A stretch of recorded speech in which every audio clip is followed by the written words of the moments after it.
بسم اللہ الرحمن الرحیم۔ میری لائبریری بوائز کی پیاری سی فیملی کو میرا سلام۔ ویڈیو شروع کرنے سے پہلے آپ سے التماس ہے کہ اس ویڈیو کو لائک کرنا، کمنٹ کرنا اور شیئر کرنا مت بھولیے گا، اور اگر آپ میرے چینل پر نیو ہیں تو چینل کو سبسکرائب بھی کر لیجئے گا اور بیل نوٹیفیکیشن کو آن کر دیجئے گا تاکہ میری آنے والی تمام نیو ویڈیوز کی اپڈیٹس آپ تک بر وقت پہنچ سکیں۔ تو ویورز، آئیے چلتے ہیں ناول بازی کی نیکسٹ ایپیسوڈ کی طرف۔ جیل کے پھاٹک سے نکل کر میں کئی لمحے گمسم کھڑا رہا، جیسے قید نے مجھ سے آزادی سے ہمکنار ہونے کی صلاحیت چھین لی تھی۔ باہر کی دنیا یوں لگی جیسے اسے آسمان سے دیکھ رہا ہوں، انوکھی، اجنبی۔ یہ میری دنیا تو نہیں معلوم ہوتی تھی۔ میں نے ایک ایک چیز کو ذہن میں دہرایا، اس دنیا کی یادوں کو تازہ کیا، اور جب دل سنبھلا تو ایک گزرتی ہوئی ٹیکسی روکی، ڈرائیور کو اپنے محلے کا پتہ دیا اور ٹیکسی چل پڑی۔ اپنی گلی کے کونے پر میں نے ٹیکسی رکوائی۔ کرایہ دینے کے لیے میں نے 100 کا نوٹ ٹیکسی والے سے بنایا اور اسے 2 روپے ٹپ دی۔ وہ چلا گیا تو میں گلی میں داخل ہوا۔ مجھے یوں لگا جیسے پہلے کی طرح گھوم پھر کر گھر لوٹ رہا ہوں۔ سب کچھ اسی طرح تھا، صرف 2-1 نئی دکانوں کا اضافہ ہوا تھا، یا لکڑی کے ٹال کی جگہ نیا مکان بن گیا تھا۔ وہی ہوٹل تھا اور پان کی دکان بھی وہی تھی۔ کچھ بھی تو نہیں بدلا تھا، صرف میں بدل گیا تھا۔ میں سر جھکائے تیز تیز قدموں سے چلتا رہا۔ میری طرف کسی نے توجہ نہ دی، شاید کسی کو میرے اس طرح آنے کی توقع نہیں تھی، یا لوگ مجھے بھول گئے تھے۔ ہمارا مکان جوں کا توں تھا، صرف دروازے کا پردہ بدل گیا تھا۔ میں نے دھکا دیا، دونوں پٹ کھل گئے اور میں اندر داخل ہو گیا۔ میری متلاشی نگاہیں یک بارگی ٹھہر گئیں، قدم زمین سے چپک گئے۔ کچا صحن جہاں ہم گرمیوں میں سوتے تھے اب سیمنٹ سے پختہ تھا۔ اس پر فرشی دری بچھی ہوئی تھی اور کئی آدمی بیٹھے جوا کھیل رہے تھے۔ چرس بھرے سگریٹوں کے کش پہ کش لگائے جا رہے تھے۔ یہ چھکا! ایک پرجوش نعرہ بلند ہوا اور شور مچ گیا۔ ابے یہ کون ہے؟ ایک آدمی نے پلٹ کر میری طرف دیکھا۔ کھیلنے آیا ہوگا یار، دوسرا بولا۔ آ جا استاد، کتنا مال لایا ہے؟ اس نے مجھے آگے آنے کا اشارہ کیا۔ میں ساکت کھڑا ان کی طرف دیکھتا رہا، جیسے گونگا بہرا ہو گیا تھا۔ یہ میرا گھر تھا، باہر سے تو میرا ہی لگتا تھا۔ اس میں رہنے والے کیوں بدل گئے؟ امی اور فریدہ کہاں ہیں؟ کچھ چاہیے بھائی؟ فقیروں کی طرح کیوں کھڑا ہے؟ ایک تیسرے آدمی نے کہا، جو کھیل میں شریک نہیں تھا۔ کچھ عرصے پہلے یہاں کچھ اور لوگ رہتے تھے، ایک معمر عورت اور اس کی بیٹی۔ کیا تم لوگ بتا سکتے ہو کہ وہ کہاں گئے؟ کچھ عرصہ پہلے؟ ابے غلط جگہ گھس آیا ہے، کوئی اور گھر ہوگا۔ شاباش، تلاش کرو۔ 3.5 سال سے تو ہم لوگ یہاں رہ رہے ہیں۔ یہ تو فیروز دادا کا اڈا ہے جانو، فیروز دادا کا اڈا۔ ایک کھلاڑی نے میری طرف دیکھے بغیر کہا۔ ابے CID والا نہ ہو، ایک شخص اچانک بولا، اور کھلاڑیوں کے ہاتھ رک گئے۔ سب کو جیسے سانپ سونگھ گیا۔ میرے ذہن میں پن چکی چل رہی تھی۔ امی، فریدہ، فریدہ، امی، کہاں چلی گئی وہ؟ مان فیضان کا نام میرے ذہن میں گونج گیا اور میں باہر کی طرف لپکا۔ فیضان کے مکان پر دستک دی تو اندر سے نانی کی آواز سنائی دی۔ آ رہی ہوں، دروازہ مت توڑو۔ دروازہ کھلا اور نانی نے ایک برتن آگے کر دیا۔ 1.5 پاؤ دے دے۔ سلام نانی، میں نے کہا، اور نانی نے جلدی سے برتن پیچھے کر لیا۔ اے توبہ، میں سمجھی دودھ والا ہے۔ کیا بات ہے بیٹا، کون ہو تم؟ فیضان گھر میں ہے نانی؟ میں منصور ہوں، میں نے کہا۔ کون منصور؟ کیا کام ہے فیضان سے؟ احمد علی کا بیٹا منصور۔ نانی، آپ فیضان… میری بات پوری ہونے سے پہلے نانی نے دروازہ کھٹ سے بند کر دیا۔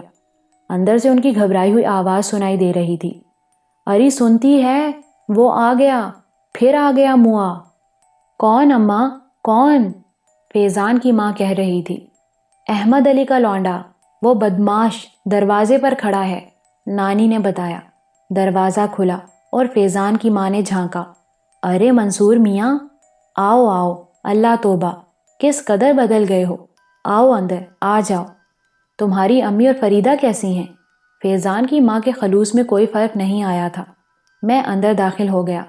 نانی دالان میں کھڑی چلا رہی تھیں، گھسیڑ لے، گھسیڑ لے، گھسیڑ لے گھر میں۔ پھر سر پر ہاتھ رکھ کر روئے گی۔ آپ تو صدا کی عجیب ہیں اماں۔ آؤ بیٹے، تم اندر آ کر بیٹھو، فیضان کی ماں بولی۔ شاید میں اب اس قابل نہیں رہا ہوں۔ خالہ جان، فیضان کہاں ہے؟ دبئی چلا گیا ہے، وہ تو 4 سال ہو گئے ہیں۔ ہاں، وہ تمہاری امی، انہی کے بارے میں تو آپ سے پوچھنے آیا ہوں، میں نے ٹوٹی ہوئی آواز میں کہا۔ اوہ، تو کیا تم ان کے ساتھ نہیں رہتے؟ نہیں، میں تو جیل میں تھا، آج ہی رہا ہوا ہوں، میں نے جواب دیا۔ نانی جلدی سے اندر گھس گئیں۔ بھگت، اب بھگت خوش اخلاقی کو۔ فیضان کی ماں چند لمحے کھوئی کھوئی رہیں، پھر بولی، منصور بیٹے، ہمیں ان کے بارے میں کچھ نہیں معلوم۔ ہم نے تو 2 سال کے لیے یہ مکان چھوڑ دیا تھا۔ فیضان کے ابا بیمار پڑ گئے تھے، ہم انہیں لے کر باہر چلے گئے اور 2 سال تک باہر رہے۔ فیضان وہیں سے دبئی چلا گیا۔ یہاں آئے تو ماحول ہی بدلا ہوا تھا۔ تمہارا گھر اب تو اس محلے کا بدنام ترین گھر ہے۔ کبھی ان دونوں کے بارے میں کچھ معلوم نہیں ہو سکا خالہ جان؟ کبھی نہیں۔ اچھا، شکریہ، میں نے گلوگیر آواز میں کہا اور جانے کے لیے مڑا۔ منصور، کچھ چائے شربت؟ فیضان کی ماں نے کہا۔ مر جائے تو اللہ ماری، چل رے، نانی جان اندر سے بولی، اور میں حسرت سے فیضان کی ماں کو دیکھ کر باہر نکل آیا۔ بڑا ویران ہو گیا تھا دل، کسی کونے میں منہ چھپا کر رونے کو جی چاہ رہا تھا۔ میں قدم گھسیٹتا ہوا جا رہا تھا، اسی طرح چلتے ہوئے بے اختیار پان کی دکان پر رک گیا۔ اس وقت گاہک نہیں تھے۔ کیا چاہیے؟ پٹواری نے سر اٹھائے بغیر پان لگاتے ہوئے کہا۔ میں منصور ہوں، احمد علی کا بیٹا۔ میری ماں اور بہن کہاں ہیں؟ میں نے ٹھہری ہوئی آواز میں کہا۔ منصور؟ پٹواری اچھل پڑا۔ ہاں منصور، اپنی ماں اور بہن کے بارے میں پوچھ رہا ہوں، میں نے اسی لہجے میں کہا۔ ہمیں کیا معلوم، وہ دونوں تو یہاں سے چلی گئیں۔ پٹواری کی آواز کانپ رہی تھی۔ مان، مجھے خیال آیا کہ یوں رسوا ہونے سے کیا فائدہ؟ اگر اس محلے میں ہوتی تو کم از کم فیضان کی ماں کو تو ضرور علم ہوتا۔ کوئی ٹھوس قدم اٹھانا چاہیے۔ میں گلی سے نکل آیا اور اب میرا رخ پولیس اسٹیشن کی طرف تھا۔ پولیس اسٹیشن میں بھی کافی تبدیلی آ گئی تھی، انچارج بھی بدل گیا تھا۔ اس نے مجھے بغور دیکھا۔ میرا نام منصور ہے جناب، مجھے ایک الزام میں 5 سال کی سزا ہو گئی تھی۔ واپس آیا تو میری ماں اور بہن لاپتہ ہیں، کوئی ان کا پتہ نہیں بتاتا ہے۔ کیا آپ میری مدد کر سکتے ہیں؟ یقین کرو، وہ میرے ہاں نہیں ہیں۔ ویسے بے سہارا لوگ غلط جگہوں پر بھی پہنچ جاتے ہیں۔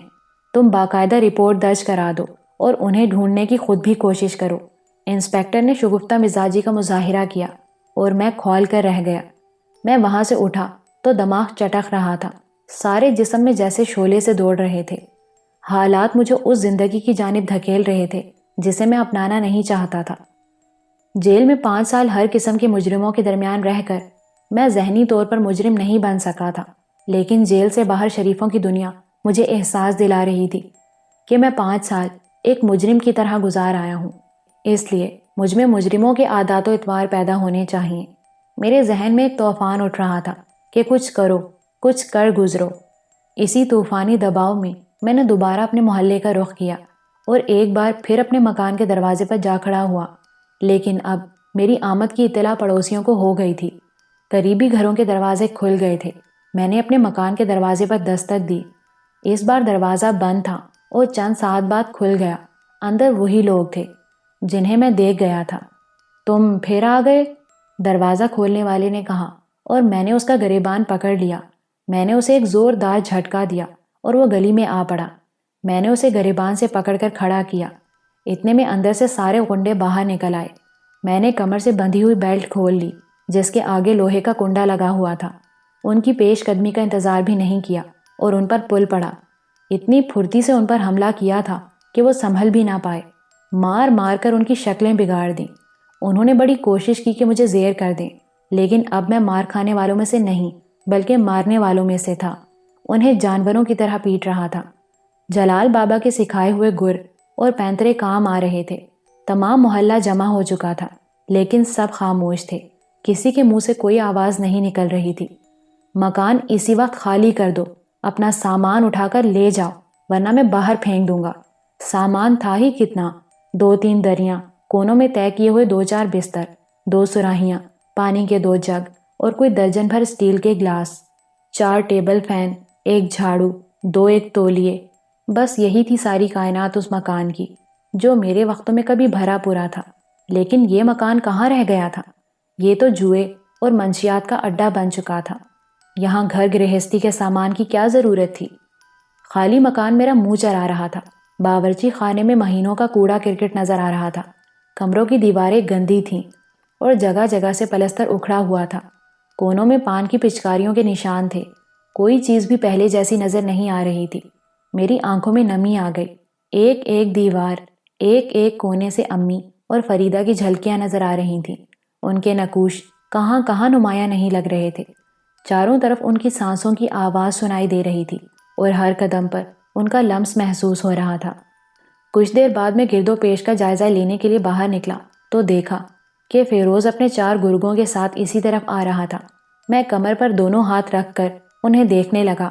محلے والوں کو گویا ایک تفریحات آ گئی تھی۔ عورتیں دروازوں کی اوٹ سے جھانک رہی تھیں اور مرد ٹولیوں میں بٹے ادھر ادھر کھڑے تھے۔ فیروز کچھ موٹا اور بھدا ہو گیا تھا۔ اس کی شکل پر پہلے سے زیادہ لعنت برس رہی تھی۔ منصور میاں، اس نے قریب آ کر کہا، بدماش بن کر آئے ہو جیل سے، لیکن ہم میں اور تم میں فرق ہے بیٹے۔ تم ابھی نئے نئے بدماش بنے ہو اور ہم بہت کھائے کھیلے ہیں۔ تم نے ہمارے آدمیوں کو مارا ہے اور مکان پر قبضہ بھی کر لیا ہے۔ کیوں؟ میں خاموشی سے اس کی آنکھوں میں آنکھیں ڈالے کھڑا رہا۔ بدماش بننا ہے تو پہلے کسی استاد کی شاگردی اختیار کرو، پھر ہم تمہیں بھی بدماش مان لیں گے، یہ مکان بھی تمہیں واپس کر دیں گے۔ بولو کیا جواب ہے؟ میری ماں اور بہن کہاں ہیں فیروز؟ تم نے اس مکان پر کس طرح قبضہ کیا اور وہ دونوں کہاں چلی گئیں؟ میں نے سنجیدہ لہجے میں پوچھا۔ ہمیں نہیں معلوم وہ کہاں چلی گئیں، اور ہمارے پاس زیادہ باتیں کرنے کا وقت نہیں ہے۔ جو پوچھا ہے اس کا جواب دو۔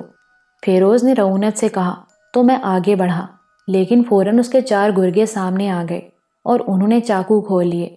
ایک بار پھر مجھے بیلٹ کھولنا پڑی۔ اس بیلٹ سے میں جلال بابا کے بتائے ہوئے اس رومال کا کام لے رہا تھا جس کے سرے پر سکہ باندھا جاتا ہے۔ میں نے بیلٹ کو بڑی تیزی سے گھمانا شروع کیا تو ایک کے ہاتھ سے چاقو چھوٹ کر دور جا گرا۔ دوسرے کی کلائی پر چوٹ آئی اور وہ اسے پکڑ کر رہ گیا۔ ایک کی ناک زد میں آئی اور خون کا پرنالہ بہہ نکلا۔ وہ زمین پر گرا اور لوٹنے لگا۔ چوتھے نے خود ہی چاقو پھینک دیا اور پیچھے ہٹ گیا۔ فیروز تو 9-2-11 ہونے ہی والا تھا کہ میں نے پیچھے سے اس کی گردن دبوچ لی۔ اس نے نیفے سے دھاری دار چاقو نکال لیا۔ میں اتنے قریب سے بیلٹ گھما نہیں سکتا تھا اور یہی فیروز کے ذہن میں بھی آیا ہوگا، لیکن اب میں نے جلال بابا کا سکھایا ہوا دوسرا حربہ استعمال کیا اور جھکائی دے کر اس کی تھوڑی کے نیچے گھونسا جما دیا۔ وہ لڑکھڑایا لیکن اس نے چاقو نہیں چھوڑا۔ میں نے ایک فلائنگ کک اس کے سینے پر لگائی اور وہ تیورا کر گر پڑا۔ تم تو پرانے بدماش ہو فیروز، استاد ہو۔ کیوں؟ آؤ آج میں تمہیں کچھ اناڑی ہاتھ دکھاؤں، میں نے کہا اور زمین پر لیٹ کر اس کی گردن میں ٹانگوں کی کینچی ڈال دی۔ بیلٹ میں نے سنبھال رکھا تھا تاکہ کوئی دوسرا اس کی مدد کو آگے بڑھے تو اسے دے رکھوں۔ میں نے پوری طاقت سے کینچی کس دی اور فیروز کی گھگی بند گئی اور چہرہ متغیر ہو گیا اور آنکھیں ابلنے لگیں۔ چاقو پر ہاتھ کی گرفت ڈھیلی پڑ گئی اور مچلنے لگا۔ بولو اب اس مکان کی طرف ٹیڑھی نگاہ سے بھی دیکھو گے؟ مجھ پر اپنی بدماشی کا رعب جماؤ گے؟ نہیں نہیں، فیروز کے حلق سے گھٹی گھٹی آواز نکلی۔ میں اسے چھوڑ کر کپڑے جھاڑتا ہوا اٹھ کھڑا ہوا۔ اتنے میں ایک باریش بزرگ آگے بڑھے۔ میں نے انہیں پہچان لیا۔ یہ دادا جان تھے، علی بخش کے دادا اور جگت دادا جان۔ دادا جان، میری امی کہاں ہیں؟ فریدہ میری بہن کہاں ہے؟ آپ کی موجودگی میں اس گھر کا یہ حشر کیوں ہوا؟ اللہ گواہ ہے بیٹے، تمہاری ماں اور بہن کے بارے میں کسی کو کچھ نہیں معلوم۔ اچانک ایک دن وہ دونوں غائب ہو گئیں۔ ویسے تمہاری گرفتاری کے بعد ان کے خلاف ایک نفرت کی فضا قائم ہو گئی تھی۔ کوئی ان سے ملنا پسند نہیں کرتا تھا۔ سب نے بائیکاٹ کر دیا تھا۔ اور خود ہی سوچو، قصور پڑوسیوں کا نہیں تھا، برائی سے سب نفرت کرتے ہیں۔ ان کے جانے کے بعد فیروز نے تمہارے مکان پر قبضہ کر لیا۔ کتنے بے حس ہو تم لوگ، انسانیت سے کتنے عاری ہو۔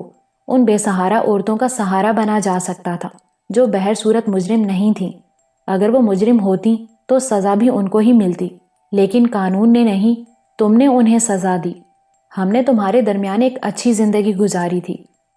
دادا جان، آپ، غفور ماموں، آپ، کلن بھائی، آپ کیا ہم آپ کی نگاہوں میں اتنے ہی برے تھے؟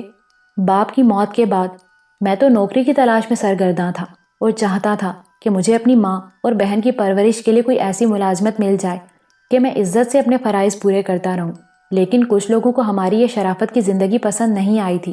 خدا کی قسم دادا جان، جس دن ہمارے گھر سے چرس برآمد ہوئی تھی اس سے ایک رات قبل ایک چور ہمارے گھر میں گھسا تھا، لیکن وہ کچھ نہیں لے گیا اور ہم نے یہی سوچا کہ وہ اپنی کوشش میں کامیاب نہیں ہو سکا۔ ہمارا خیال غلط تھا۔ اصل بات یہ تھی کہ ہمارے گھر میں چرس رکھوائی گئی تھی۔ جن لوگوں نے یہ سب کچھ کیا تھا میں انہیں بخوبی جانتا ہوں۔ انہی کی بدولت بالآخر جیل کی سلاخوں کے پیچھے پہنچا دیا گیا۔ اور اب آپ سب کان کھول کر سن لیں کہ میں آپ لوگوں سے نفرت کرتا ہوں۔ میں نہیں جانتا کہ یہ نفرت کہاں تک پہنچے گی۔ اپنی حفاظت کی فکر کیجیے۔ میں پلٹا اور مکان میں چلا گیا۔ تھوڑی ہی دیر میں میرے گھر میں چارپائی، بستر، کھانے کے برتن، ضرورت کا چھوٹا موٹا بہت سا سامان پہنچ گیا۔ میں نے فیروز کو اس بری طرح مارا تھا کہ لوگوں کا خیال تھا کہ شاید اب وہ اس طرف کا رخ بھی نہیں کرے گا۔ وہ فیروز کی اس مرمت سے بہت خوش ہوئے تھے۔ شام کو کچھ لوگ آئے، ان میں کچھ نئے چہرے بھی تھے جو ہمارے بعد اس محلے میں آ کر آباد ہوئے تھے۔ انہوں نے میری دلجوئی کی اور ہر ممکن مدد کا یقین دلایا اور کہا کہ امی اور فریدہ کو تلاش کرنے کے لیے خود بھی کوشاں رہیں گے۔ شکریہ کے الفاظ میرے منہ سے ادا نہیں ہو رہے تھے کیونکہ یہ الفاظ شرافت کی نشاندہی کرتے تھے، اور اب شرافت کا تصور میری نگاہوں میں مضحکہ خیز ہو گیا تھا۔ پڑوسیوں کے جانے کے بعد بے کلی نے پھر آن لیا۔ کسی پل قرار نہیں آتا تھا۔ اگر اس مکان میں لوٹ کر نہ آتا تو امی اور فریدہ کا خیال شاید اتنے کچوکے نہ لگاتا، ذہن پر اتنے تازیانے نہ برستے۔ اب اگلا قدم کیا ہوگا؟ ان کی تلاش میں پولیس کی طرف سے ناکامی کے بعد اب کس سے مدد طلب کروں؟ کہاں کا رخ کروں؟ انہی سوچوں میں غلطاں گھر سے باہر نکل آیا۔ یوں ہی آوارہ گردی کرتا رہا۔ جس دنیا کو 5 سال قبل میں نے چھوڑا تھا وہ آج بھی جوں کی توں موجود تھی۔ بھٹکتے بھٹکتے اچانک ذہن میں ایک طوفان اٹھا۔ یہ سب کچھ کیوں ہوا؟ سیٹھ جبار کی وجہ سے نہیں؟ کیا اس نے میرا سب کچھ چھین نہیں لیا تھا؟ اور بے اختیار میرے قدم سیٹھ جبار کی کوٹھی کی طرف اٹھ گئے۔ میں ایک سائیدار درخت کے نیچے رک گیا۔ یہاں سے میں سیٹھ جبار کی کوٹھی دیکھ سکتا تھا۔ میرے دل میں پیاس تھی۔ 5 سال تک جس خیال کو خود سے دور رکھا تھا وہی حسرت بن گیا۔ آزادی کے بعد میں اپنی ماں اور بہن کی صورت نہیں دیکھ سکا۔ نہ جانے وہ کہاں اور کس حال میں ہوں گی۔ مان کوٹھی سے ایک کار نکلتی نظر آئی۔ سفید رنگ کی یہ کار طارق کی تھی اور طارق ہی اسے ڈرائیو کر رہا تھا۔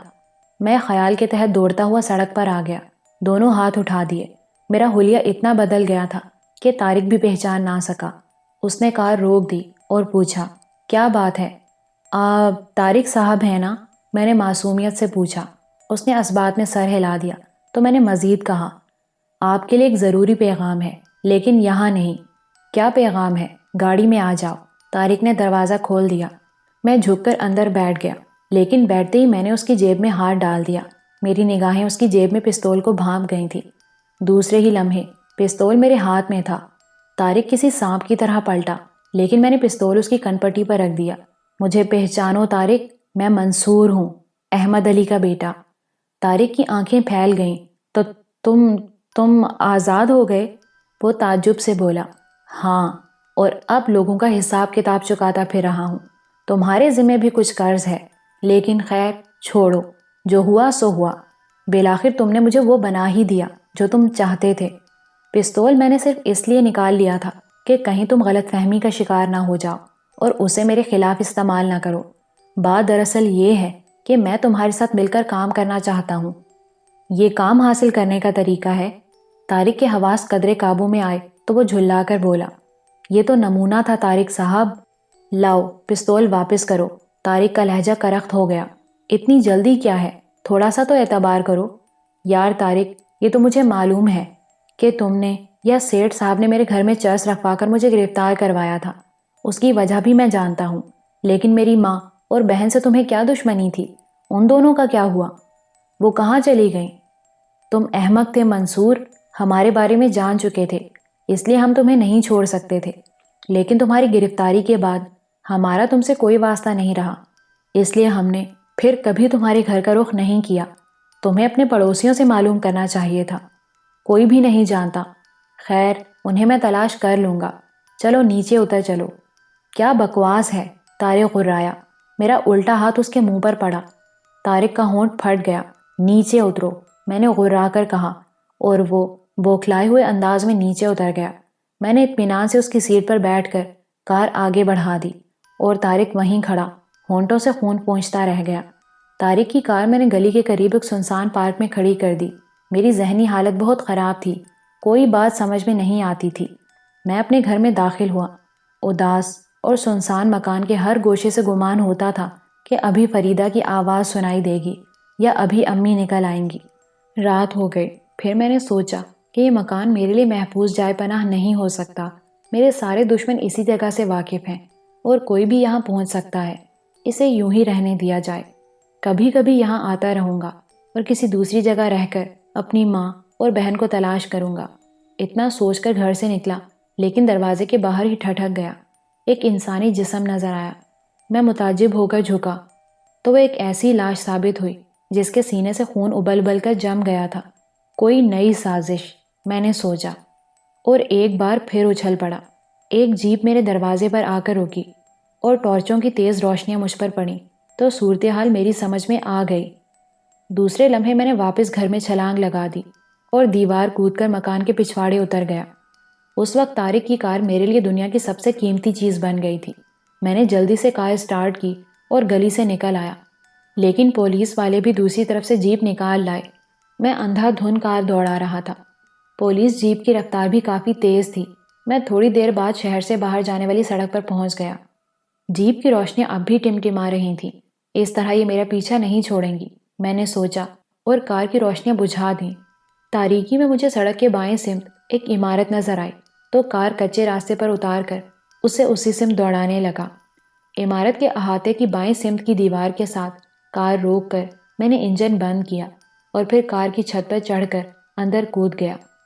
عمارت کے سامنے کے رخ پر روشنی تھی۔ پھر جو کھلا ہوا دروازہ مجھے نظر آیا، میں اسی میں اندر داخل ہو گیا، اور چند ساعت کے بعد میں نے خود کو وسیع کمرے میں پایا۔ میں نہیں جانتا تھا کہ یہ کون سی جگہ ہے۔ کمرے میں تاریکی تھی۔ صرف ایک روشن دان سے ہلکی ہلکی روشنی اندر آ رہی تھی۔ اس روشنی کے انعکاس سے کمرے کے ماحول کے نقوش کسی قدر اجاگر ہو گئے تھے۔ ہلکا سا فرنیچر پڑا ہوا تھا، دیواروں پر پردے لہرا رہے تھے۔ میرا دل تیزی سے دھڑک رہا تھا۔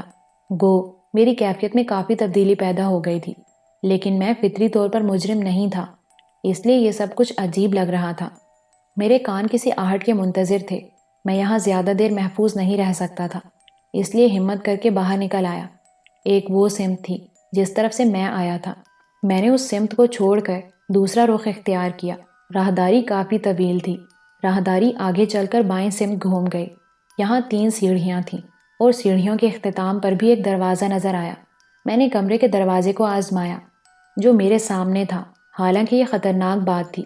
ممکن ہے یہ کمرہ پہلے کمرے کی مانند خالی نہ ہو، لیکن کمرے میں داخل ہونے سے قبل میں نے یہ بات نہیں سوچی تھی۔ اندر داخل ہو کر محسوس ہوا کہ کمرہ ایئر کنڈیشنڈ ہے۔ میں ٹھٹک گیا۔ اگر کمرے میں کوئی موجود نہ ہوتا تو ایئر کنڈیشنر چل نہ رہا ہوتا۔ میں الٹے قدموں دروازے کی طرف بڑھا، لیکن اسی وقت انتہائی تیز روشنی کمرے میں پھیل گئی، اتنی تیز کہ میری آنکھیں بند ہو گئیں۔ میں نے برق رفتاری سے دروازے کی طرف چھلانگ لگائی اور خود کار دروازے سے بری طرح ٹکرا کر زمین پر گر پڑا۔ خاصی چوٹ لگی تھی، لیکن اس کے باوجود میں پھر کھڑا ہو گیا اور دروازے کے ہینڈل پر ہاتھ رکھ کر اسے زور سے کھینچا، اور اسی وقت تیز روشنی ہلکی ہو گئی اور غالباً تیز روشنی بجھا کر ہلکی روشنی کی گئی۔ اپنی احمقانہ جدوجہد سے تھک جاؤ تو میرے نزدیک آ جانا۔ ایک بھاری پر روب لیکن متین آواز سنائی دی۔ میں نے پلٹ کر دیکھنے کے بجائے کمرے سے نکل جانا ہی بہتر سمجھا تھا، لیکن کمبخت ہینڈل کو نہ جانے کیا ہو گیا تھا، ٹس سے مس نہیں ہو رہا تھا۔ چند ساعت کے بعد ہی معلوم ہو گیا کہ دروازہ اب نہیں کھلے گا، اور میں ایک گہری سانس لے کر گھوم گیا۔ میں نے خون خوار نگاہوں سے اس جھولتی ہوئی کرسی کو دیکھا جو ایک خوبصورت بیڈ کے نزدیک پڑی تھی۔ اس کرسی پر ایک دراز قامت شخص گہرے نیلے رنگ کا گاؤن پہنے ہاتھوں میں کتاب تھامے بیٹھا تھا۔ اس کے ہاتھوں میں پائپ دبا ہوا تھا جو شاید بجھ چکا تھا، ورنہ تاریکی میں اس کی چنگاری مجھے ضرور نظر آ جاتی۔ آنکھوں پر سنہری فریم کی اینک تھی اور چہرہ دودھ کی طرح سفید تھا، اور بالوں اور فرنچ کٹ داڑھی کی سفیدی اس رنگ سے ہم آہنگ ہو گئے بے حد جاذب نگاہ لگ رہی تھی۔ بیک نگاہ بے حد شاندار شخصیت کا مالک لگا۔ تب اس نے کتاب ایک ہاتھ میں تھامی اور دوسرے ہاتھ سے دانتوں میں دبا ہوا پائپ نکال لیا۔ تھک گئے؟ وہی باروب آواز پھر گونجی۔ دروازہ کیوں نہیں کھل رہا؟ میں نے سخت لہجے میں پوچھا۔ آٹومیٹک ہے، ایک بٹن دبانے کے بعد اس طرح بند ہو جاتا ہے کہ اسے توڑ کر ہی کھولنا پڑتا ہے۔ اس نے خفیف سی مسکراہٹ کے ساتھ کہا۔ اسے کھول دو ورنہ مجھے اپنی آواز کے کھوکھلے پن کا احساس ہونے لگا۔ مہمان کسی بھی طرح دروازے سے اندر آئیں مہمان ہی ہوتے ہیں اور میزبان پر ان کی ذمہ داری عائد ہو جاتی ہے۔ آؤ بیٹھو، جانا ہے تو چلے جانا، مقصد میں ناکامی تو ہو ہی گئی ہے، اخلاق کے دامن کو ہاتھ سے کیوں چھوڑ رہے ہو؟ تھوڑی دیر بیٹھ جاؤ۔ اس نے کرسی کی طرف اشارہ کیا۔ چالاکی سے گرفتار کرانا چاہتے ہو؟ میں نے کہا۔ وعدہ رہا کہ ایسی کوئی بات نہ ہوگی۔ ان خوبصورت اور اعلیٰ درجے کے مکانات میں وعدے کی کیا قیمت ہوتی ہے میں اچھی طرح جانتا ہوں۔ تجربات کے لیے طویل عمر درکار ہوتی ہے بیٹے، تم اس چھوٹی سی عمر میں اپنے تجربات کو اتنا مکمل سمجھتے ہو؟ یہ ناسمجھی ہے۔ آواز میں نرمی تھی۔ میں خطرات میں گھرا ہوں، اس وقت تمہاری ان گہری باتوں کو نہیں سمجھ سکتا، مجھے جانے دو ورنہ تمہاری عمدہ شخصیت کا احترام نہیں کر سکوں گا۔ میں تم سے کہہ چکا ہوں کہ تم خواہ کسی بھی حیثیت سے اس مکان میں داخل ہوئے ہو، میں نے تمہیں ایک مہمان کا درجہ دیا ہے اور میزبان کے جو فرائض ہوتے ہیں وہ مجھے پورے کرنے دو۔ میں اس چھت کا وقار مجروح نہیں ہونے دوں گا۔ اس کے علاوہ مکان کی ساخت سے مکینوں کی فطرت کے بارے میں تمہارے تجربے کو غلط ثابت کرنے کا خواہش مند بھی ہوں۔ باقی رہا میری شخصیت کا احترام، تو میں اپنے مہمان کی ہر خواہش کا احترام کروں گا۔ اس کا مقصد تھا کہ میں اس پر حملہ کروں اور اپنی قوت آزماؤں، لیکن نہ جانے کیوں میں ایسا نہیں کر سکا۔ اعتبار کی مختلف اشکال ہوتی ہیں، وہ مسکرا کر بولا۔ بعض اوقات ہم اپنی مجبوری کو بھی اعتبار کا نام دے دیتے ہیں۔ بیٹھ جاؤ، ممکن ہے میں تمہیں وہ بھی دے دوں جس کے حصول میں ناکام ہو کر تم صرف یہاں سے نکل جانے کو منافع سمجھ رہے ہو۔ وہ شخص مہربان بادل کی طرح میری ذات کے آسمان پر چھا گیا تھا۔ مجھے اپنی شخصیت اس کے سامنے ہلکی محسوس ہو رہی تھی، چنانچہ میں کرسی پر بیٹھ گیا۔ وہ نہ جانے کیا سمجھ رہا تھا۔ ہر جذباتی شخص پہلے آزماتا ہے پھر تسلیم کرتا ہے۔ میں نے تمہارے اندر یہ چھپی پہلی خوبی تلاش کی ہے کہ تم تعاون کے قائل ہو اور جذباتی نہیں ہو۔ اگر جذباتی ہوتے تو خود کو ضرور آزماتے۔ تم برے انسان نہیں ہو۔ ابھی تم نے کچھ الفاظ کہے تھے، میں ان کی تشریح چاہتا ہوں۔ تم نے کہا تھا ممکن ہے میں تمہیں وہ بھی دے دوں جس کے حصول میں ناکامی ہوئی ہے۔ یہ الفاظ تم نے مجھے چور سمجھ کر کہے تھے؟ کیا تم اس عمارت میں چوری کی نیت سے داخل نہیں ہوئے تھے؟ نہیں، میں نے اپنی زندگی میں کبھی چوری نہیں کی۔ تو کیا تم خلیفہ ہارون الرشید کی طرح اپنے وطن کے لوگوں کے مسائل جاننے کے لیے نکلے تھے؟ اس نے ہنستے ہوئے کہا۔ براہ کرم میرا مضحکہ نہ اڑاؤ، میں حالات کا شکار ہوں اور پولیس میرے پیچھے ہے۔ پولیس سے بچتا ہوا اس عمارت میں داخل ہو گیا ہوں۔ مجھے یقین ہے کہ پولیس مجھے تلاش کرتی ہوئی یہاں تک ضرور پہنچے گی۔ وہ کسی سوچ میں ڈوب گیا۔ اس نے بجھا ہوا پائپ دانتوں میں دبا لیا، اسے سلگا کر 3 کش لیے اور پھر بولا، میں اس وقت بھی میزبانی کے فرائض انجام دوں گا۔ پولیس کسی وجہ سے ہی تمہارے پیچھے لگی ہوگی اور وجہ یقیناً سماج دشمنی ہوگی۔ فرائض کی انجام دہی کے لیے ضروری نہیں بیٹے کہ انسان بہت سے افراد کے ساتھ بہتر سلوک کرے۔ اگر وہ اپنی زندگی میں کسی ایک انسان کو بھی روشن راستہ دکھا دے تو اس کی بخشش ہو سکتی ہے۔ میں تمہیں اس عمارت میں تحفظ کی ضمانت دیتا ہوں۔ پولیس تم سے کتنی دور تھی؟ زیادہ دور نہیں تھی۔ جس کار سے میں فرار ہوا تھا وہ تمہاری کوٹھی کی ایک دیوار سے لگی کھڑی ہے۔ پولیس اسے تلاش کر لے گی اور اس عمارت میں پہنچ جائے گی۔ اس نے پائپ کے کچھ اور کش لیے، پھر ایک میز پر لگا ہوا بٹن دبایا اور اپنی جگہ سے اٹھ گیا۔ عمارت کافی وسیع ہے، اگر خوف یا بے اعتمادی محسوس کرو تو اس کمرے سے نکل کر کہیں اور پوشیدہ ہو جانا۔ نکلنا چاہو تو نکل جانا۔ اور سنو، میں دعوت دیتا ہوں کہ اگر بے اعتمادی یا خوف تمہیں یہاں سے نکل جانے پر مجبور کرے تو ایک بار دن کی روشنی میں میرے پاس ضرور آ جانا۔ مجھے تم سے بے حد ضروری کام ہے۔ اب میں ذرا باہر جا رہا ہوں۔ کہاں؟ میرے منہ سے بے اختیار نکل گیا۔ اس کار کو ٹھکانے لگانے جو تمہاری نشاندہی کر سکتی ہے، اس نے کہا اور دروازے کی طرف بڑھ گیا۔ پھر اس نے اطمینان سے وہ دروازہ کھولا جو مجھ سے کوشش کے باوجود بھی نہیں کھل سکا تھا، اور وہ باہر نکل گیا۔ میری ذہنی حالت خاصی پریشان کن تھی۔ اس شخص کا کردار خاصا ڈرامائی لگ رہا تھا۔ کم از کم میں نے تو ایسے لوگ اس سے قبل نہیں دیکھے تھے جو کسی کو چور سمجھ کر بھی اس کے میزبان بن جائیں۔ دنیا چالاک ترین لوگوں سے بھری ہوئی ہے۔ اعلیٰ درجے کی زندگی گزارنے والے عموماً جذبوں سے خالی ہوتے ہیں۔ ممکن ہے یہ شخص اپنی باتوں سے مجھے مسحور کر کے اطمینان سے میرے لیے چوہے دان تیار کرنے نکل گیا ہو۔ دوسرے ہی لمحے میں اچھل کر کھڑا ہو گیا۔ دروازہ بھی اندر سے نہیں کھل سکا تھا۔ میں نے سوچا کہ میں اس کے جال میں پھنس گیا ہوں۔ چنانچہ میں نے دروازے کی طرف چھلانگ لگائی، لیکن اس بار ہینڈل اطمینان سے کھل گیا۔ گویا اس نے وہ بٹن کھول دیا تھا جس سے دروازہ لاک ہو جاتا تھا۔ میں ایک گہری سانس لے کر باہر آ گیا۔ پھر میں نے اسے راہداری کے اختتام پر مڑتے دیکھا۔ بڑی شاہانہ چال تھی۔ وہ بڑے وقار کے ساتھ راہداری میں جا رہا تھا۔ میں نے اس کا تعاقب جاری رکھا۔ اب میں ان لوگوں میں سے تھا جو کسی پر اعتبار نہیں کرتے۔ میں اس کا تعاقب کرتا رہا۔ پھر میں نے اسے اچھل کر دیوار پر چڑھتے دیکھا اور پھر وہ دوسری طرف کود گیا۔ اس عمر میں بھی وہ جوانوں کی طرح چاقو چوبند اور پھرتیلا تھا۔ اس نے مجھے خود سے طاقت آزمائی کی دعوت بھی دی تھی، حالانکہ مجھے یقین تھا میں اسے زیر کر سکتا ہوں۔ جیل میں نے بہت کچھ سیکھا تھا، لیکن اس کی شخصیت تھی ہی ایسی کہ بڑے بڑے اس کے سامنے چوہا بن کر رہ جاتے ہوں گے۔ میرا یہ خیال تو باطل ہو گیا کہ وہ پولیس کو فون کرنے گیا ہے۔ ممکن ہے وہ بات کا دھنی ہو اور اپنا کال نبھانا بھی جانتا ہو، لیکن اب میں کیا کروں؟ کیا یہاں سے بھاگ جاؤں؟ لیکن کہاں؟ اس وقت تو پوری دنیا میں میرے لیے کوئی پناہ گاہ بھی نہیں ہے۔ یہ عمارت شہر سے اس قدر دور تھی کہ پیدل شہر جانے کا تصور بھی حماقت تھا۔ پھر کیوں نہ یہاں رکوں اور خود کو تقدیر پر چھوڑ دوں؟ جو کچھ ہونا ہے وہی ہوگا۔ اس وقت تقدیر کے ساتھ جنگ حماقت تھی۔ سارے وسائل ختم ہو چکے تھے اور میں بے بسی کی منزل پر تھا۔ چنانچہ میں واپس اس کمرے کی جانب چل پڑا۔ اب تو اسے بھی تھوڑا بہت اعتبار دینا ضروری تھا۔ تقریباً 15 منٹ بعد وہ واپس آ گیا۔ ایک پرسکون اور پراعتماد مسکراہٹ اس کے ہونٹوں پر کھیل رہی تھی۔ اس نے کافی کا سامان میز پر رکھ دیا اور میز کی دراز سے ایک چھوٹی سی الیکٹرک کیتلی نکالی اور اس کا سوئچ ایک سرکٹ میں لگا دیا۔ میں میزبانی کا پہلا فرض تمہیں کافی پلا کر پورا کروں گا۔ رات کے وقت نوکروں کو تکلیف نہیں دی جا سکتی۔ یوں بھی بعض اوقات اپنا کام خود کرنے میں بڑا لطف آتا ہے، ٹھیک ہے نا؟ میں چونک پڑا۔ نہیں سنی میری باتیں؟ یہ غیر فطری بات نہیں۔ اس وقت تمہاری الجھنیں تمہارے ذہن کو اپنی گرفت میں لیے ہوئے ہوں گی۔ بھلا دوسری باتوں کی طرف تم کس طرح توجہ دے سکتے ہو؟ خیر کوئی بات نہیں، سوچ لو، فیصلہ کر لو ان حالات کے بارے میں جب تک کافی بناتا ہوں۔ وہ خاموشی سے اپنے کام میں مصروف ہو گیا اور میں خود کو پرسکون کرنے میں لگ گیا۔ وہ باتھ روم ہے، اگر چاہو تو منہ ہاتھ دھو لو، تازہ دم ہو کر کافی پئیں گے اور گفتگو کریں گے، اس نے کہا۔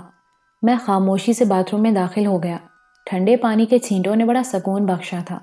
کافی حد تک تازہ دم ہو کر باہر آیا تو کافی کی خوشبو نتنوں سے ٹکرائی۔ اس نے ایک پیالی میری طرف بڑھا دی اور دوسری خود لے کر اپنی مخصوص کرسی پر بیٹھ گیا۔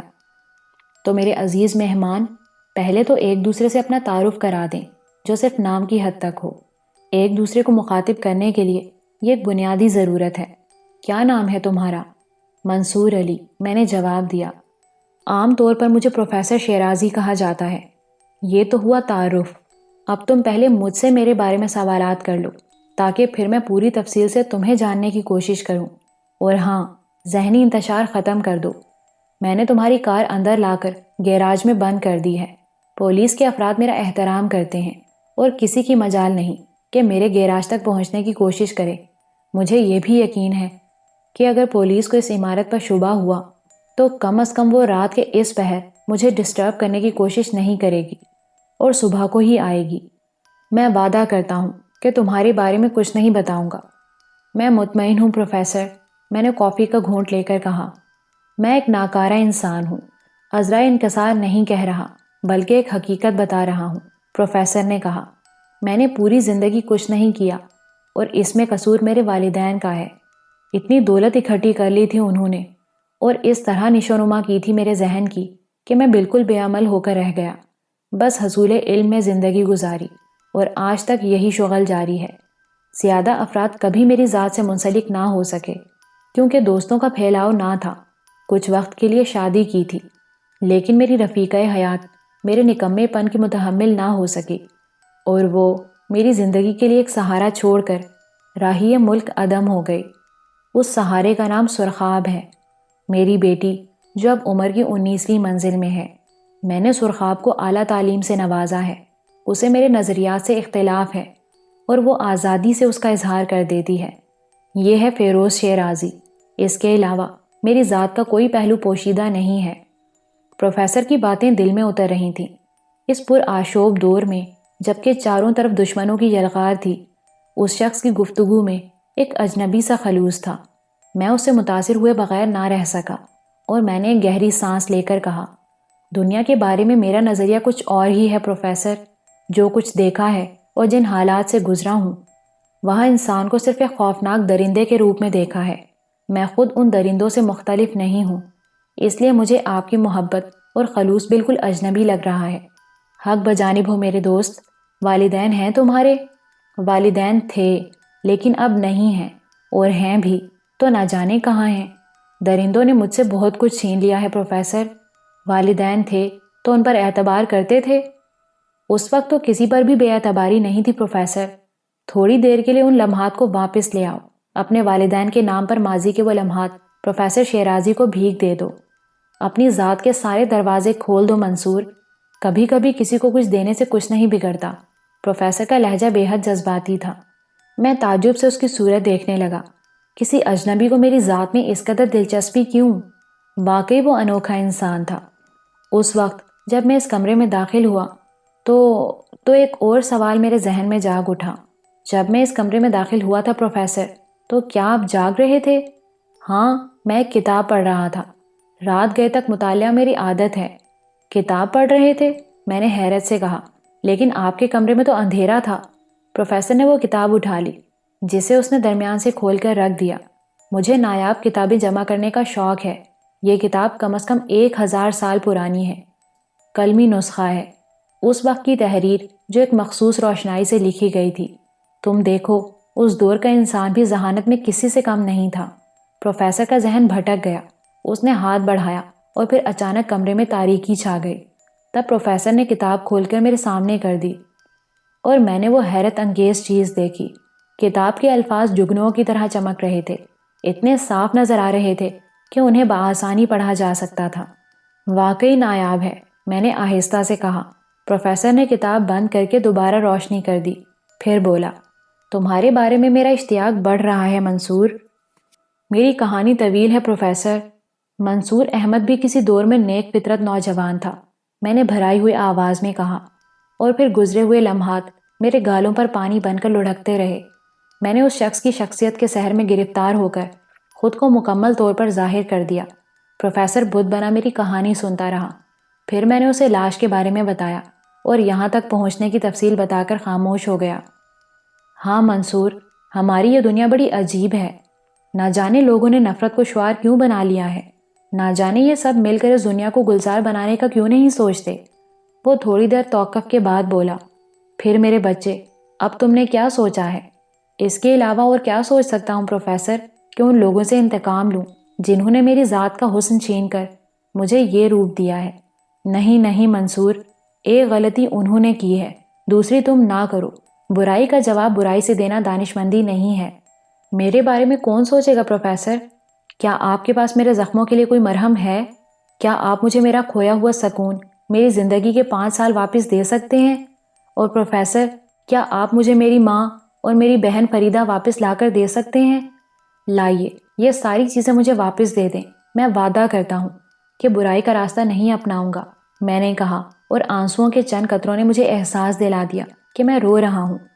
مجھے ان آنسوؤں سے نفرت ہے پروفیسر، جو نہ جانے کیوں تمہارے سامنے ان آنکھوں نے بہا دیے۔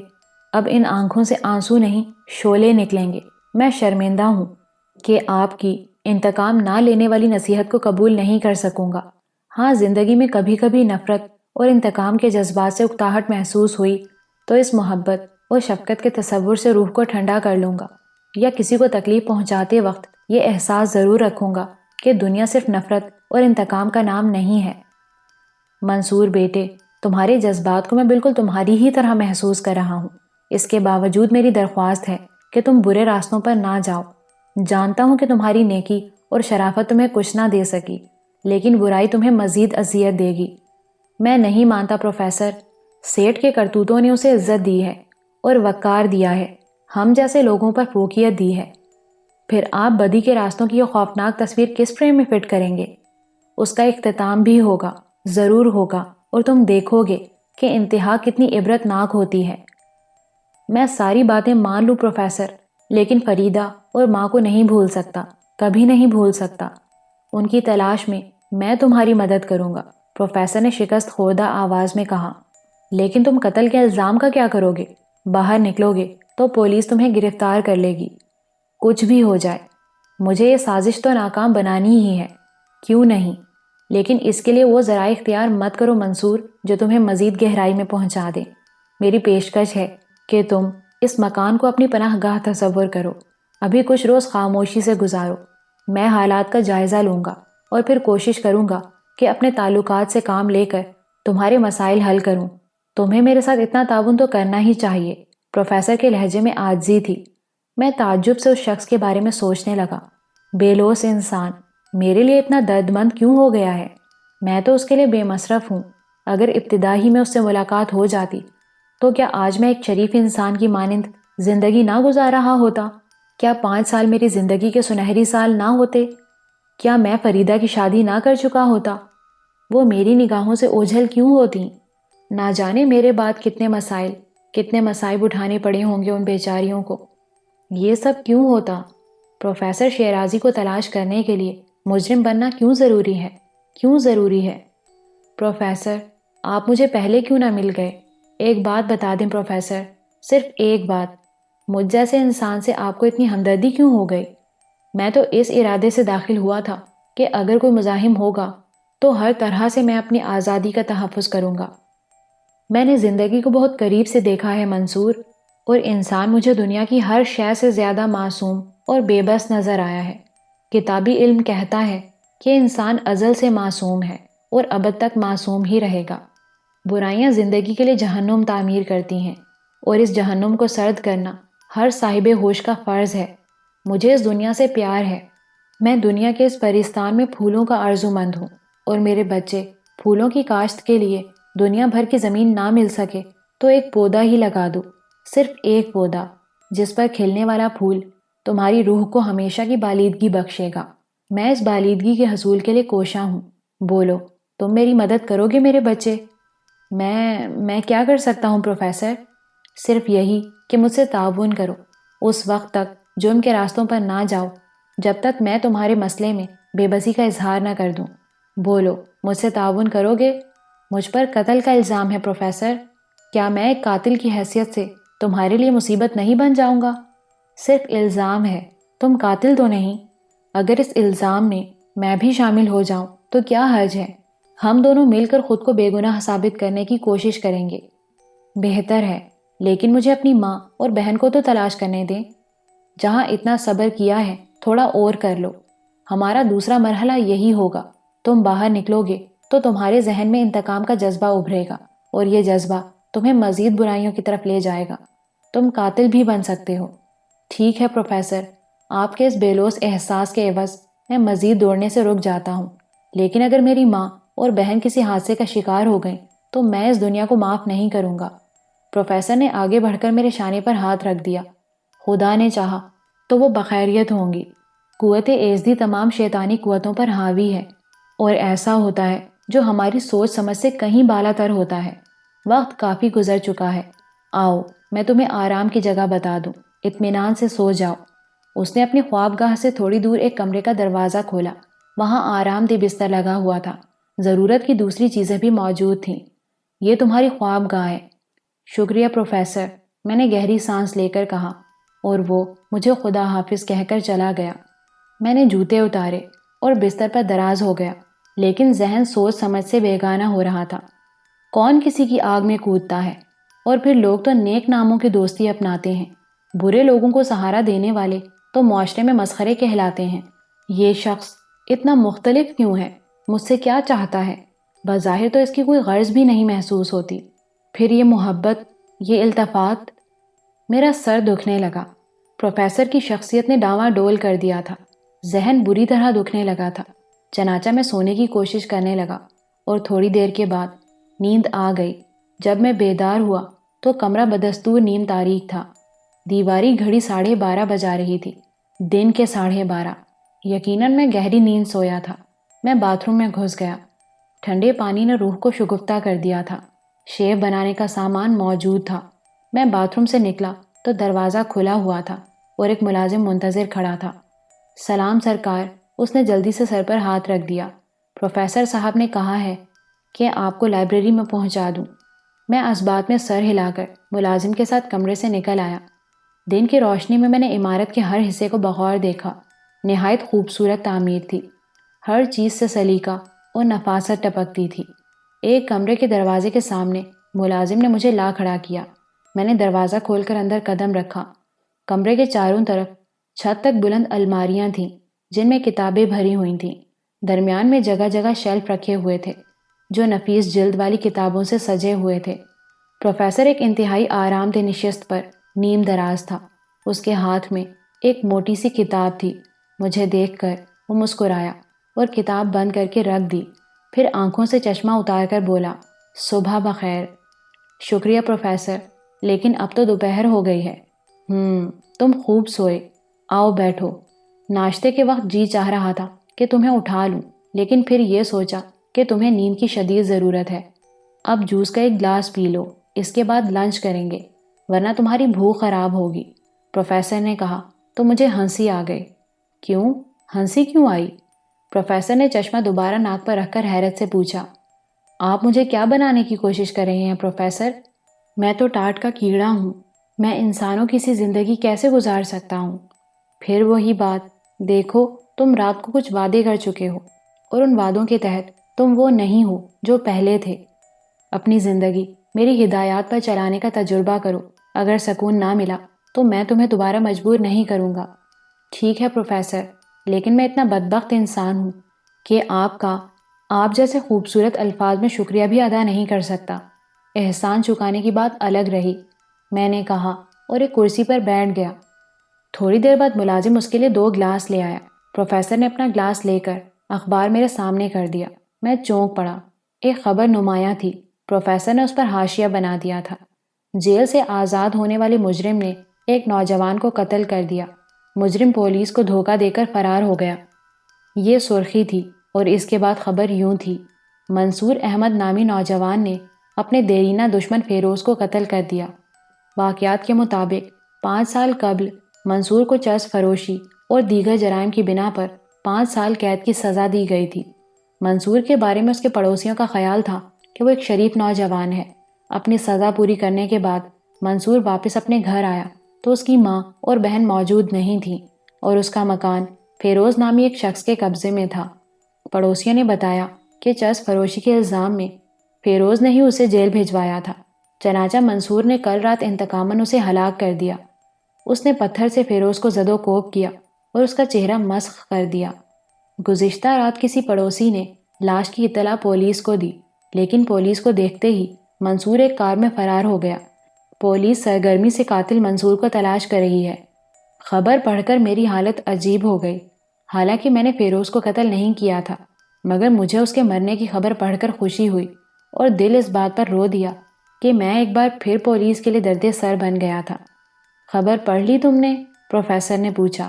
ہاں پروفیسر، اب میں چرس فروش سے قاتل بن گیا ہوں۔ بہرحال کچھ اہمیت تو بڑھی، میں نے تلخی سے مسکراتے ہوئے کہا۔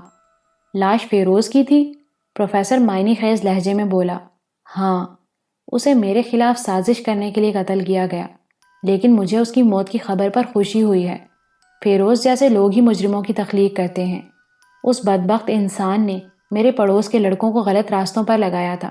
اس سے قبل جو کام وہ چھپ چھپ کر کرتے تھے اب کھلے عام کرنے لگے تھے، کیونکہ انہیں فیروز کی پشت پناہی حاصل ہو گئی تھی۔ پروفیسر نے کلائی پر بندھی ہوئی گھڑی میں وقت دیکھا اور کہا، لنچ کا وقت ہو گیا ہے، آؤ کھانا کھائیں۔ میں خاموشی سے اس کے ساتھ اٹھ گیا۔ ہم کھانے کے کمرے میں پہنچ گئے اور ایک خوبصورت میز کے گرد پڑی ہوئی کرسیوں پر بیٹھ گئے۔ تمہاری تعلیمی قابلیت کیا ہے؟ پروفیسر نے لقمہ لیتے ہوئے کہا۔ انٹر کر چکا ہوں۔ ان دنوں تمہارے پاس کافی وقت ہے، میں چند کتابیں تمہیں دوں گا، ان کا مطالعہ تمہارے لیے بے حد ضروری ہے، پروفیسر نے کہا۔ اسی وقت ایک لڑکی کمرے میں آ گئی۔ سفید سے سادہ لباس میں بڑی بڑی اور ذہین آنکھوں والی اس لڑکی کے لمبے لمبے بالوں کی ایک لٹ کان کے پاس سے باہر نکل آئی تھی، اور اس لٹ نے نہ جانے کیوں فوراً ہی میرے دل میں خلش پیدا کر دی۔ مجھے کچھ یاد آ گیا تھا۔ وہ سلام کر کے ایک کرسی گھسیٹ کر بیٹھ گئی۔ پروفیسر کے ہونٹوں پر پیار بھری مسکراہٹ تھی۔ یہ سرخاب ہے، پروفیسر نے کہا، اور پھر سرخاب کی طرف دیکھ کر بولا، اور سرخاب یہ منصور ہیں۔ جی۔ سرخاب نے ایک بار پھر مجھے دیکھا۔ اس کی بادامی آنکھوں میں کوئی جذبہ اور کوئی چمک نہیں تھی۔ کھانے کے دوران پروفیسر نے کئی بار سرخاب کی طرف دیکھا، لیکن وہ خاموشی سے گردن جھکائے کھانے میں مشغول رہی۔ میں نے صبح سرخاب کو تمہارے بارے میں بتایا تھا منصور، پروفیسر بولا۔ ہم دونوں ایک دوسرے پر بے حد اعتماد کرتے ہیں اور اپنے حالات سے ایک دوسرے کو آگاہ رکھتے ہیں، اور پھر تمہارے بارے میں سرخاب کو مطلع کرنا ضروری تھا۔ سرخاب نے کہا تھا کہ وہ تم سے ملاقات کے بعد ہی تمہارے بارے میں رائے دے گی۔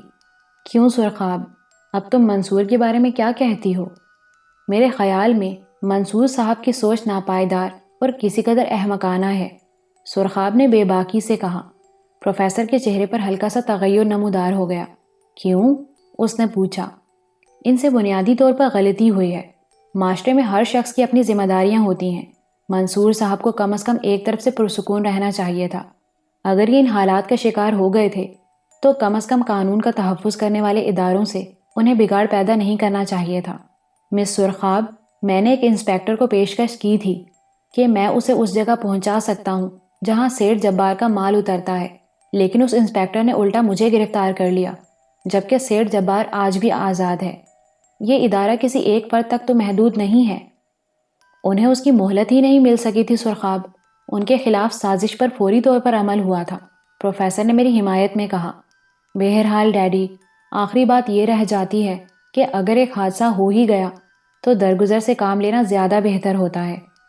انہوں نے معاشرے سے دوبارہ جنگ کرنے کی ٹھانی اور انتقام کے لیے نکل کھڑے ہوئے، گویا معاشرے کو ایک اور سماج دشمن مل گیا۔ مجھے تمہاری انتہا پسندی سے اختلاف ہے۔ زمین فرشتوں کی نہیں، انسانوں کی ہے۔ کسی کو کچلو گے تو وہ چیخے گا اور پھر مزاحمت میں کوشاں ہو جائے گا، پروفیسر نے قدرے ناخوشگواری سے کہا، اور سرخاب خاموش ہو گئے۔ مجھے اندازہ ہو گیا کہ لڑکی نے مجھے پسند نہیں کیا ہے۔ تھوڑی دیر کے بعد ہم اٹھ گئے۔ میں پروفیسر کے ساتھ اس کی لائبریری کی طرف چلا گیا اور سرخاب اپنے کمرے کی طرف چل دی۔ سرخاب کی باتوں کو ذہن میں جگہ نہ دینا، اس کی سوچ ابھی تجربات سے آری ہے، پروفیسر بولا۔ مجھے اندازہ ہے پروفیسر، میں چند ضروری کاموں سے جاؤں گا، تم یہ کتابیں لے لو، ان کتابوں کا مطالعہ کرو، رات کو ملاقات ہوگی۔ پروفیسر نے الماری سے 2 کتابیں نکال کر مجھے دیں۔ میں نے اخبار بھی اٹھا لیا اور اپنے کمرے میں آ گیا۔ سرخاب کی باتوں سے ذہن میں تقدر ضرور پیدا ہوا تھا، لیکن پروفیسر کی وجہ سے یہ تلخی زائل ہو گئی تھی۔ بھلا ایک دولت مند باپ کی بیٹی ان دکھوں کو کیا جانے جو مجھ جیسے انسان کو پیش آ سکتے ہیں۔ اس کا علم کتابوں تک محدود رہا۔ حالات کی چکی میں پسنے والے ہی حالات کے صحیح رخ سے واقف ہو سکتے ہیں، سرخاب نہیں۔ پروفیسر نے جو کتابیں مجھے دی تھیں ان میں سے ایک کا نام تھا تہذیب کے بڑے اور دوسری کا نام معاشرے میں انسان کا مقام تھا۔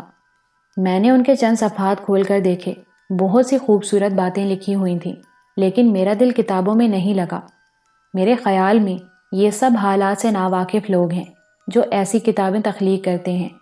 کاش وہ مجھ سے ملتے، کاش وہ میرے جیسے حالات سے گزرتے، تب دیکھتا یہ کتابیں کیسے تخلیق ہوتی ہیں۔ میں نے دونوں کتابیں اٹھا کر دور پھینک دیں اور پھر اخبار اٹھا لیا۔ قتل کے متعلق خبر کو میں نے کئی بار پڑھا اور ہر بار نئی کیفیت سے دوچار ہوا۔ پھر میں نے اخبار بھی رکھ دیا اور لیٹ گیا۔ میرا ذہن خیالات کے بھنور میں پھنس گیا۔ میں ماں اور فریدہ کو کیسے بھول سکتا تھا؟ میرے ذہن میں انتقام کی آگ سلگ رہی تھی۔ یہ آگ جب بھی بھڑکتی میرے وجود کو خاکستر کر دیتی تھی۔ اس وقت بھی یہی ہوا، میرا وجود سلگنے لگا۔ نہ جانے وہ کہاں ہوں گی۔ بے چینی میرے سارے وجود میں پھیل گئی۔ نہیں پروفیسر، میں تمہاری دنیا کا انسان نہیں ہوں۔ میں زندگی سے پیار نہیں کر سکتا۔ میں معاشرے کا اچھا کردار کبھی نہیں بن سکتا۔ تمہارا علم کتابوں تک ہے، اور کوئی کتاب دل کی آگ کی ترجمان نہیں ہوتی۔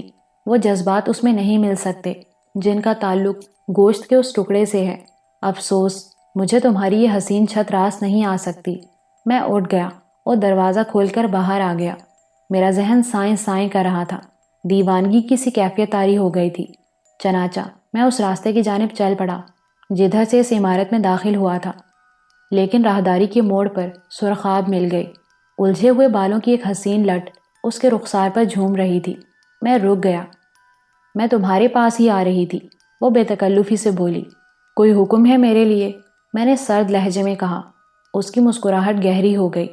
میرے ساتھ میرے کمرے میں آؤ، وہ تہمکانہ لہجے میں بولی اور پھر واپس مڑ گئے۔ نہ جانے کیوں میں اس کے پیچھے پیچھے خوبصورت کمرے میں پہنچ گیا۔ یہاں کا ماحول بڑا پرسکون محسوس ہو رہا تھا۔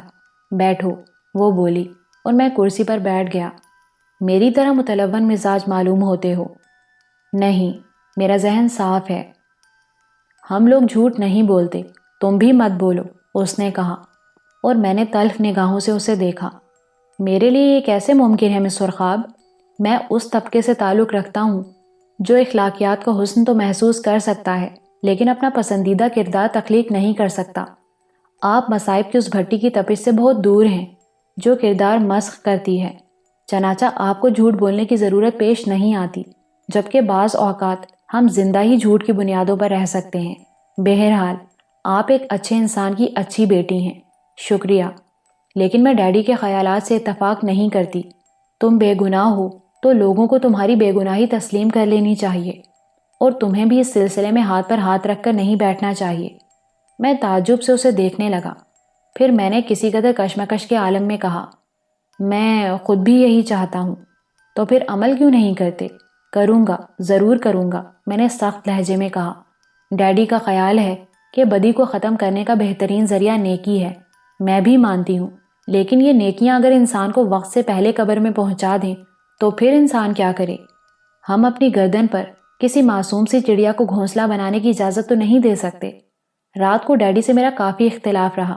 اگر تم نے اپنے بارے میں جھوٹ نہیں بولا تو تمہیں پورا حق ہے کہ اپنی بے گناہی ان لوگوں کے سامنے لاؤ جو جرم و سزا کا فیصلہ کرتے ہیں۔ آپ کو یہ بات بھی معلوم ہے کہ قانون کی حدود کیا ہیں؟ قانون لامحدود ہے اور ہر انسان کے لیے بنایا جاتا ہے۔ کچھ لوگ اپنے وسائل سے قانون کو اپنا ہم آواز بنا لیتے ہیں اور ہم جیسے لوگوں کی آوازیں دب جاتی ہیں۔ تو مجھے اپنے حالات سناؤ، ایک ایک لفظ سنا دو۔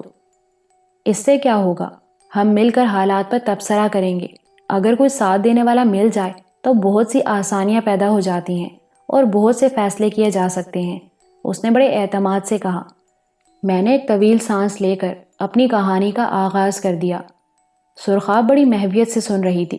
میرے خاموش ہونے کے بعد وہ دیر تک سوچتی رہی، پھر بولی، یوں تو بے شمار کردار ہیں اس داستان کے، لیکن ہمیں ان کے درجے مقرر کرنا پڑیں گے۔ مثلاً سیٹھ جبار اونچی چیز ہے، براہ راست اس پر چھلانگ لگانا ممکن نہیں۔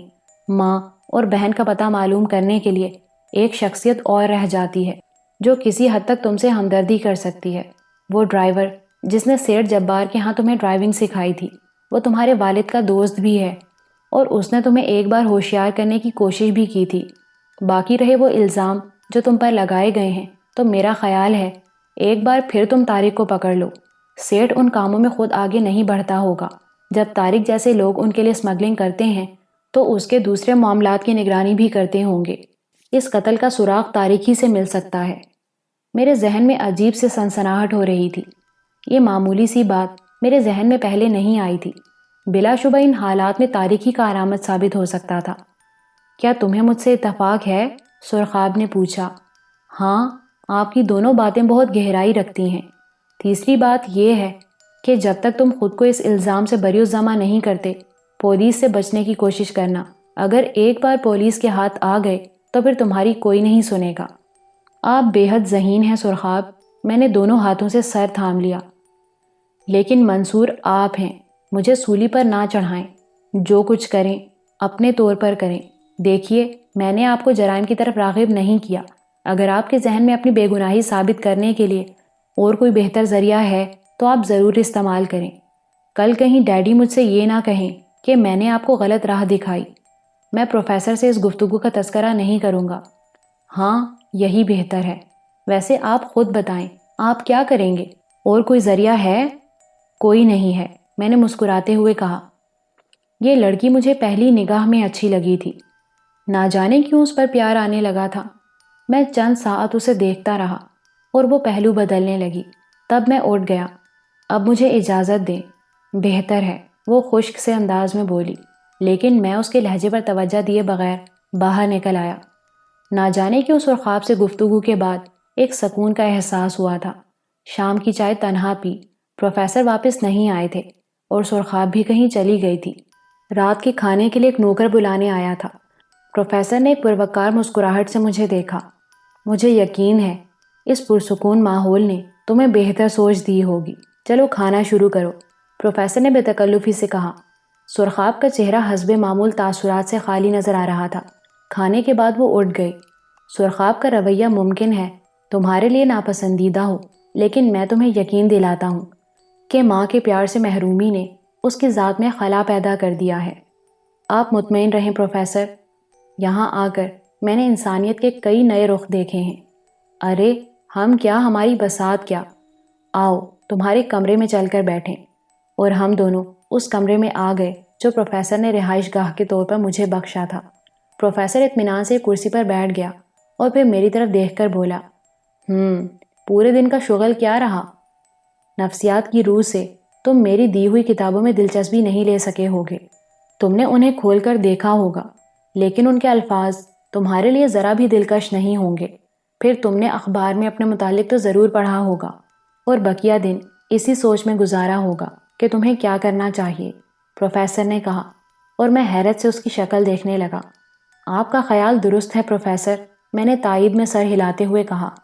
میں نے اس سلسلے میں بہت کچھ سوچا ہے پروفیسر، اور اس نتیجے پر پہنچا ہوں کہ میرے دشمن میرے گرد اپنی گرفت تنگ سے تنگ کرتے جا رہے ہیں اور میں خاموشی سے ہلکا تنگ ہوتے دیکھ رہا ہوں۔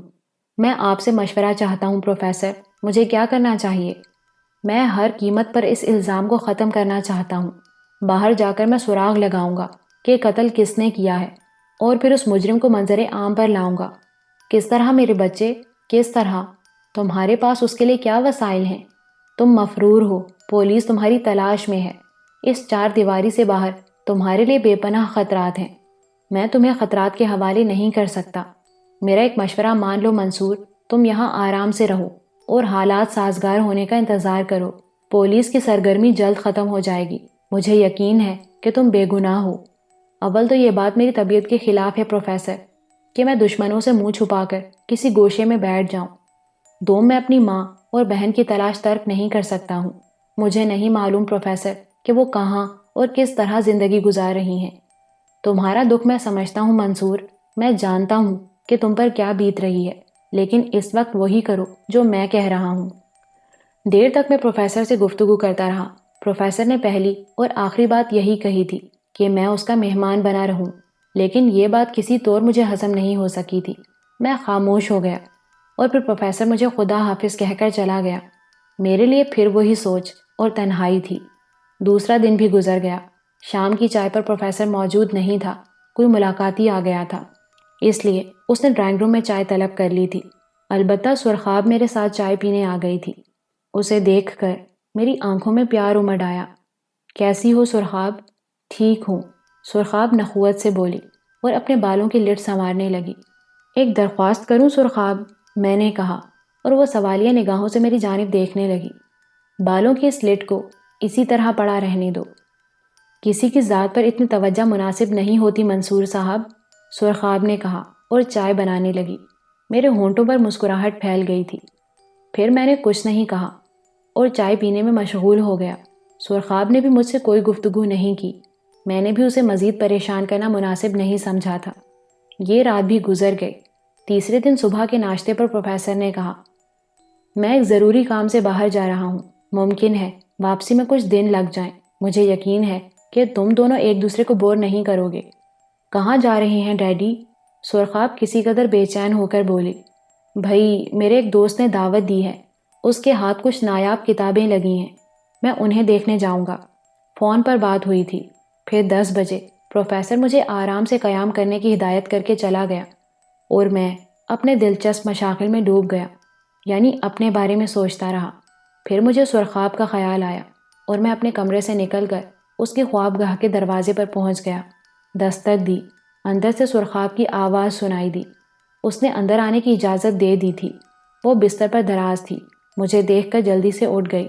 آئیے، تشریف رکھیے۔ شکریہ۔ آپ بھی گوشہ نشینی زیادہ پسند کرتی ہیں؟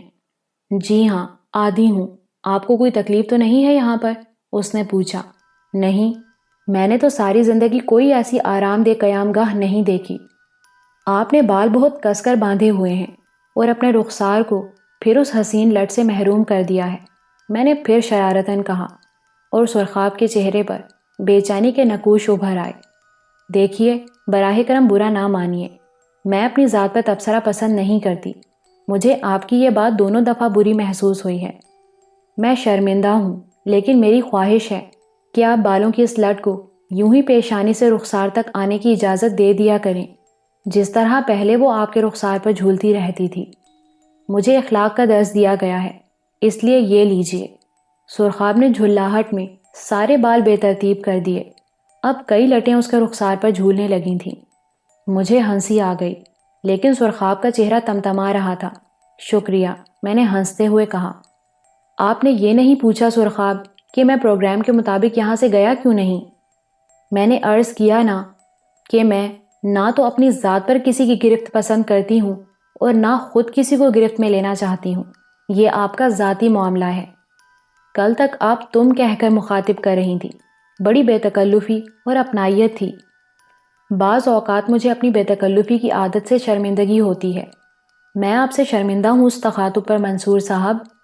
گویا آپ مجھے وہ بے تکلفی اور وہ اپنائیت نہیں دے سکتی۔ یہ بات نہیں، میں نے محسوس کیا کہ بے تکلفی کے اس انداز میں آپ کا احترام کم ہو جاتا ہے، اور مہمان کا احترام فرض ہے۔ سرخاب نے جواب دیا۔ میں اس کے لہجے کی بے چینی محسوس کر رہا تھا۔ تھوڑی دیر تک میں اس بے چینی سے لطف اندوز ہوتا رہا اور پھر وہاں سے نکل آیا۔ پروفیسر نے مجھ جیسے انسان سے جس محبت کا سلوک کیا تھا وہ میرے لیے بالکل اجنبی تھا، اور اس پر سخت حیرت ہوئی تھی۔ پھر یہ حیرت محبت اور احترام میں بدل جاتی تھی۔ لیکن انتظار، اپنی ذات کے گم ہو جانے کے انتظار میں ایک طویل وقت گزارنا میرے لیے ممکن نہیں تھا۔ میں صرف اپنی زندگی کی حفاظت نہیں چاہتا تھا، میرے سامنے تو ایک مشن تھا، اور میں اس مشن کو چھوڑ کر ایک پناہ گزین کی زندگی نہیں اپنا سکتا تھا۔ چنانچہ میں نے پروفیسر کی غیر موجودگی سے فائدہ اٹھانے کا فیصلہ کر لیا تھا۔ میں نے سرخاب کو بھی کچھ نہیں بتایا اور خاموشی سے باہر نکل آیا۔ مجھے نہیں معلوم تھا کہ طارق کی کار کا کیا ہوا۔ یقیناً وہ گیراج میں بند ہوگی، لیکن اس کا استعمال کسی طور پر مناسب نہیں تھا۔ اول تو کار کی چابی ہی میرے پاس نہیں تھی۔ اگر سرخاب سے مانگتا تو اسے علم ہو جاتا کہ میں کہاں جا رہا ہوں۔ دوسری بات یہ کہ وہ کار فوری طور پر پولیس کی نگاہ میں آ سکتی تھی۔ دن کی روشنی میں تو کبھی اس کوٹھی کے جائے وقوع کا جائزہ بھی نہیں لے سکا تھا۔ اس وقت یہ سارا ماحول میرے لیے اجنبی تھا، لیکن ذیلی سڑک سے بڑی سڑک تک پہنچنا میرے لیے مشکل نہ تھا۔ میں سڑک کے کنارے کنارے چل پڑا۔ پھر میں نے گزرتی ہوئی سوزوکی کی وین کو رکنے کا اشارہ کیا۔ وین ایک نوجوان دیہاتی چلا رہا تھا۔ عقب میں مرغیوں کے پنجرے رکھے ہوئے تھے۔ میں نے اس سے لفٹ مانگی۔ اس نے مجھے شہر میں اتار دیا، جہاں ہر گلی، ہر کوچہ میری طاق میں تھا۔ میں لوگوں کی نگاہوں سے چھپتا چھپاتا سیٹھ جبار کی کوٹھی تک پہنچ گیا، اور پھر چور دروازے کے ذریعے امجد بھائی کے کوارٹر تک پہنچ گیا۔ اگبی کھڑکی سے جھانک کر دیکھا تو امجد بھائی موجود تھے۔ میں نے آہستگی سے امجد بھائی کو آواز دی۔ فاصلہ ہی کتنا تھا، امجد بھائی میری طرف متوجہ ہو گئے، اور پھر مجھے پہچان کر ان کے چہرے کا رنگ اڑ گیا۔ انہوں نے ادھر ادھر دیکھا اور دانت بھینچ کر بولے، اندر آ جاؤ، جلدی کرو۔ اور میں کھڑکی کے راستے اندر داخل ہو گیا۔ امجد بھائی نے دروازہ بند کر دیا تھا۔ پھر کھڑکی بھی بند کر کے اندر کی بتی جلاتے ہوئے بولے، تم منصور، تم جیل سے چھوٹ گئے؟ آپ نے مجھے پہچان لیا امجد بھائی؟ میں نے مسکراتے ہوئے کہا۔ نہ پہچاننے کی کیا بات ہے، لیکن منصور تم نے بلا وجہ اپنی زندگی ختم کر لی۔ جو کچھ ہوا امجد بھائی وہ میری تقدیر ہے۔ آپ کا خوفزدہ ہونا بھی بجا ہے۔ آپ بال بچوں والے آدمی ہیں۔ مجھے آپ سے کوئی گلہ نہیں ہے۔ صرف یہ بتا دیں کہ میری ماں اور بہن کی کچھ خبر ہے؟ بھابھی اور فریدہ جیل سے چھوٹنے کے بعد وہ تمہیں نہیں ملی؟ نہیں امجد بھائی، کیا آپ کو ان کے بارے میں کچھ معلوم ہے؟ خدا کی قسم نہیں۔ حالانکہ تمہارے لیے میرا دل روتا تھا منصور، لیکن بیٹے میں بھی مجبور تھا۔ اپنا وہ حال نہیں کرنا چاہتا تھا جو تمہارا ہوا۔ پھر سیٹھ کو مجھ پر شبہ بھی تھا۔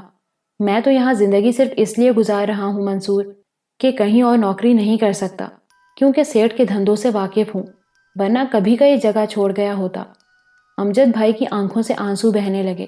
میں بڑی امید لے کر آپ کے پاس آیا تھا امجد بھائی، میں نے کھوئے کھوئے لہجے میں کہا، اور امجد بھائی کی آنکھوں سے آنسو بہتے رہے۔ کاش میں تمہاری کچھ مدد کر سکتا۔ گھر کی طرف گئے تھے؟ ہاں، گھر جوئے کا اڈا بنا ہوا تھا، اور اب میرے اوپر قتل کا نیا الزام عائد کیا گیا ہے، لیکن میں خوفزدہ نہیں ہوں امجد بھائی۔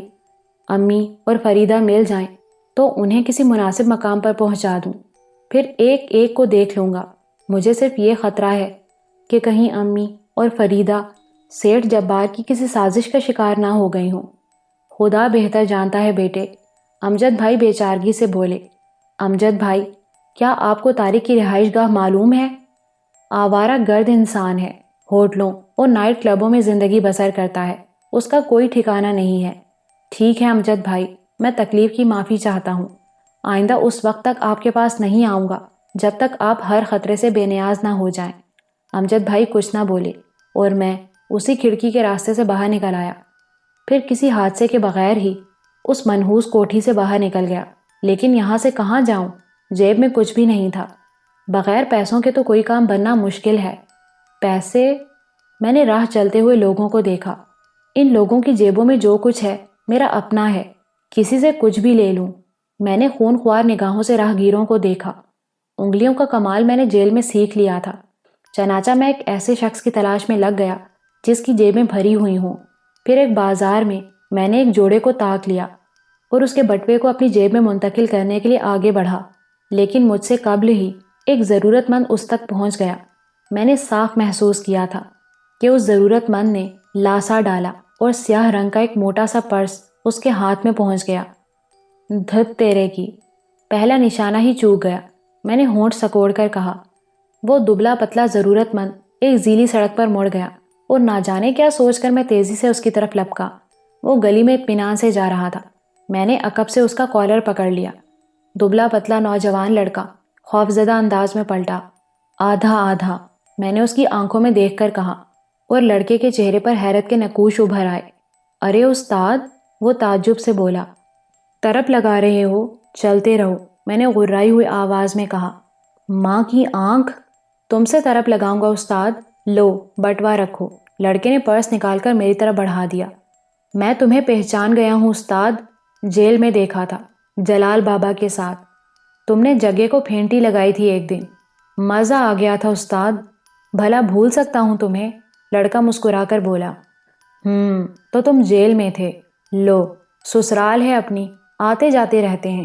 وہ ہنس پڑا، اور میرے ذہن میں ایک نئے خیال نے جنم لیا۔ ایک شناسا شہر میں ایک ایسا شخص جو کسی کام آ سکے، ممکن ہے لڑکا کام کا ہی ثابت ہو۔ کیا نام ہے تمہارا؟ ایاز، لڑکے نے جواب دیا۔ ٹھیک ہے، رکھ لو، اب تم شناسا ہی نکل آئے۔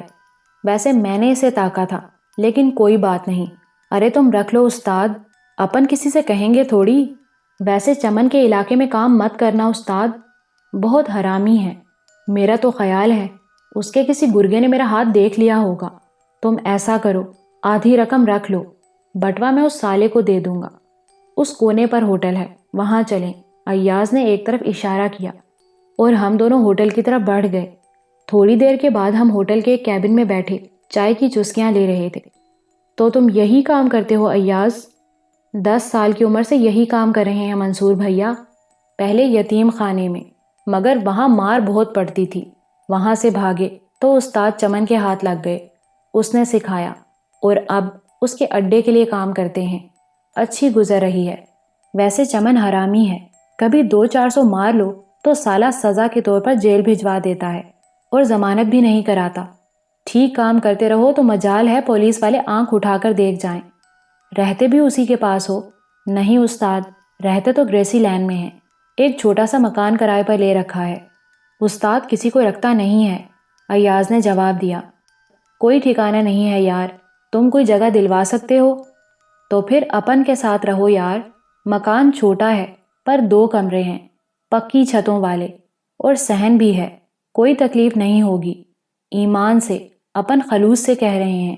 اپنا بھی سالہ دل نہیں لگتا، اگر کہو گے تو کام بھی لگوا دیں گے چمن کے ہاں۔ ایسے کام کرنا خطرناک ہوتا ہے۔ میں یہ کام نہیں کرتا ایاز، وہ تو بس پیسوں کی ضرورت تھی، اس لیے میں نے اس بٹوے کو تاکا تھا جس پر تم نے ہاتھ صاف کر دیا۔ میں نے کہا چلو ٹھیک ہے، تم اپنا کام کرنا، اور نہ بھی کرو تو کیا فرق پڑتا ہے، اپن تمہیں بھائی کہا ہے، ایمان سے نبھائیں گے بھی۔ ایاز کے لہجے میں خلوص ہی خلوص تھا۔ میں گردن جھکائے سوچتا رہا اور پھر ایک گہری سانس لے کر اس کا شکریہ ادا کیا اور اس کے ساتھ قیام پر آمادگی ظاہر کر دی۔ ایاز خوش ہو گیا۔ دیر تک ہم ہوٹل میں بیٹھے رہے، پھر ایاز نے جیب سے پرس نکالا اور رقم کا جائزہ لے کر اس سے کافی نوٹ کھینچے اور میری جیب میں ٹھونس دیے۔ یہ رکھ لو منصور بھائی، عیش سے خرچ کرنا، اپن دھندا کر لیں۔ ٹھیک 4 بجے اسی ہوٹل میں مل جانا، اپنی ڈیوٹی 4 بجے ختم ہوتی ہے، ہم تمہیں لے کر چمن کے اڈے پر چلیں گے اور پھر چھٹی ہو جائے گی تو گھر چلیں گے۔ ہم تو ابھی تمہیں گھر لے چلتے، مگر چمن کے سپروائزر چیکنگ کرتے رہتے ہیں، ڈیوٹی کے ٹائم گھر جانے کی اجازت نہیں ہے۔ سالا سوچتا ہے مال چھپانے گئے ہیں۔ تو چلو گے 4 بجے؟ ہاں، میں نے جواب دیا اور میں کیبن کی کرسی سے ٹک گیا۔ تقدیر کے تماشے بھی کیا خوب ہوتے ہیں، کہاں سے کہاں پہنچ گیا۔ لیکن اب نہایت ہوشیاری سے کام شروع کرنا تھا۔ سڑکوں پر زیادہ آوارہ گردی مناسب نہیں تھی، کسی کی نگاہ پڑ جانے کا خدشہ تھا۔ ویسے میں نے سوچا تھا کہ اپنا حلیہ بدل لوں گا تاکہ خطرہ کم ہو جائے۔ کئی گھنٹے اس ہوٹل میں گزار دیے، دوپہر کا کھانا بھی یہیں کھایا، پھر یہاں سے نکل کر تھوڑی دیر تک چہل قدمی کی اور 4 بجے واپس ہوٹل پہنچ گیا۔ ایاز اسی کیبن میں موجود تھا، مجھے دیکھ کر خوشی سے کھل اٹھا اور ہم دونوں باہر نکل آئے۔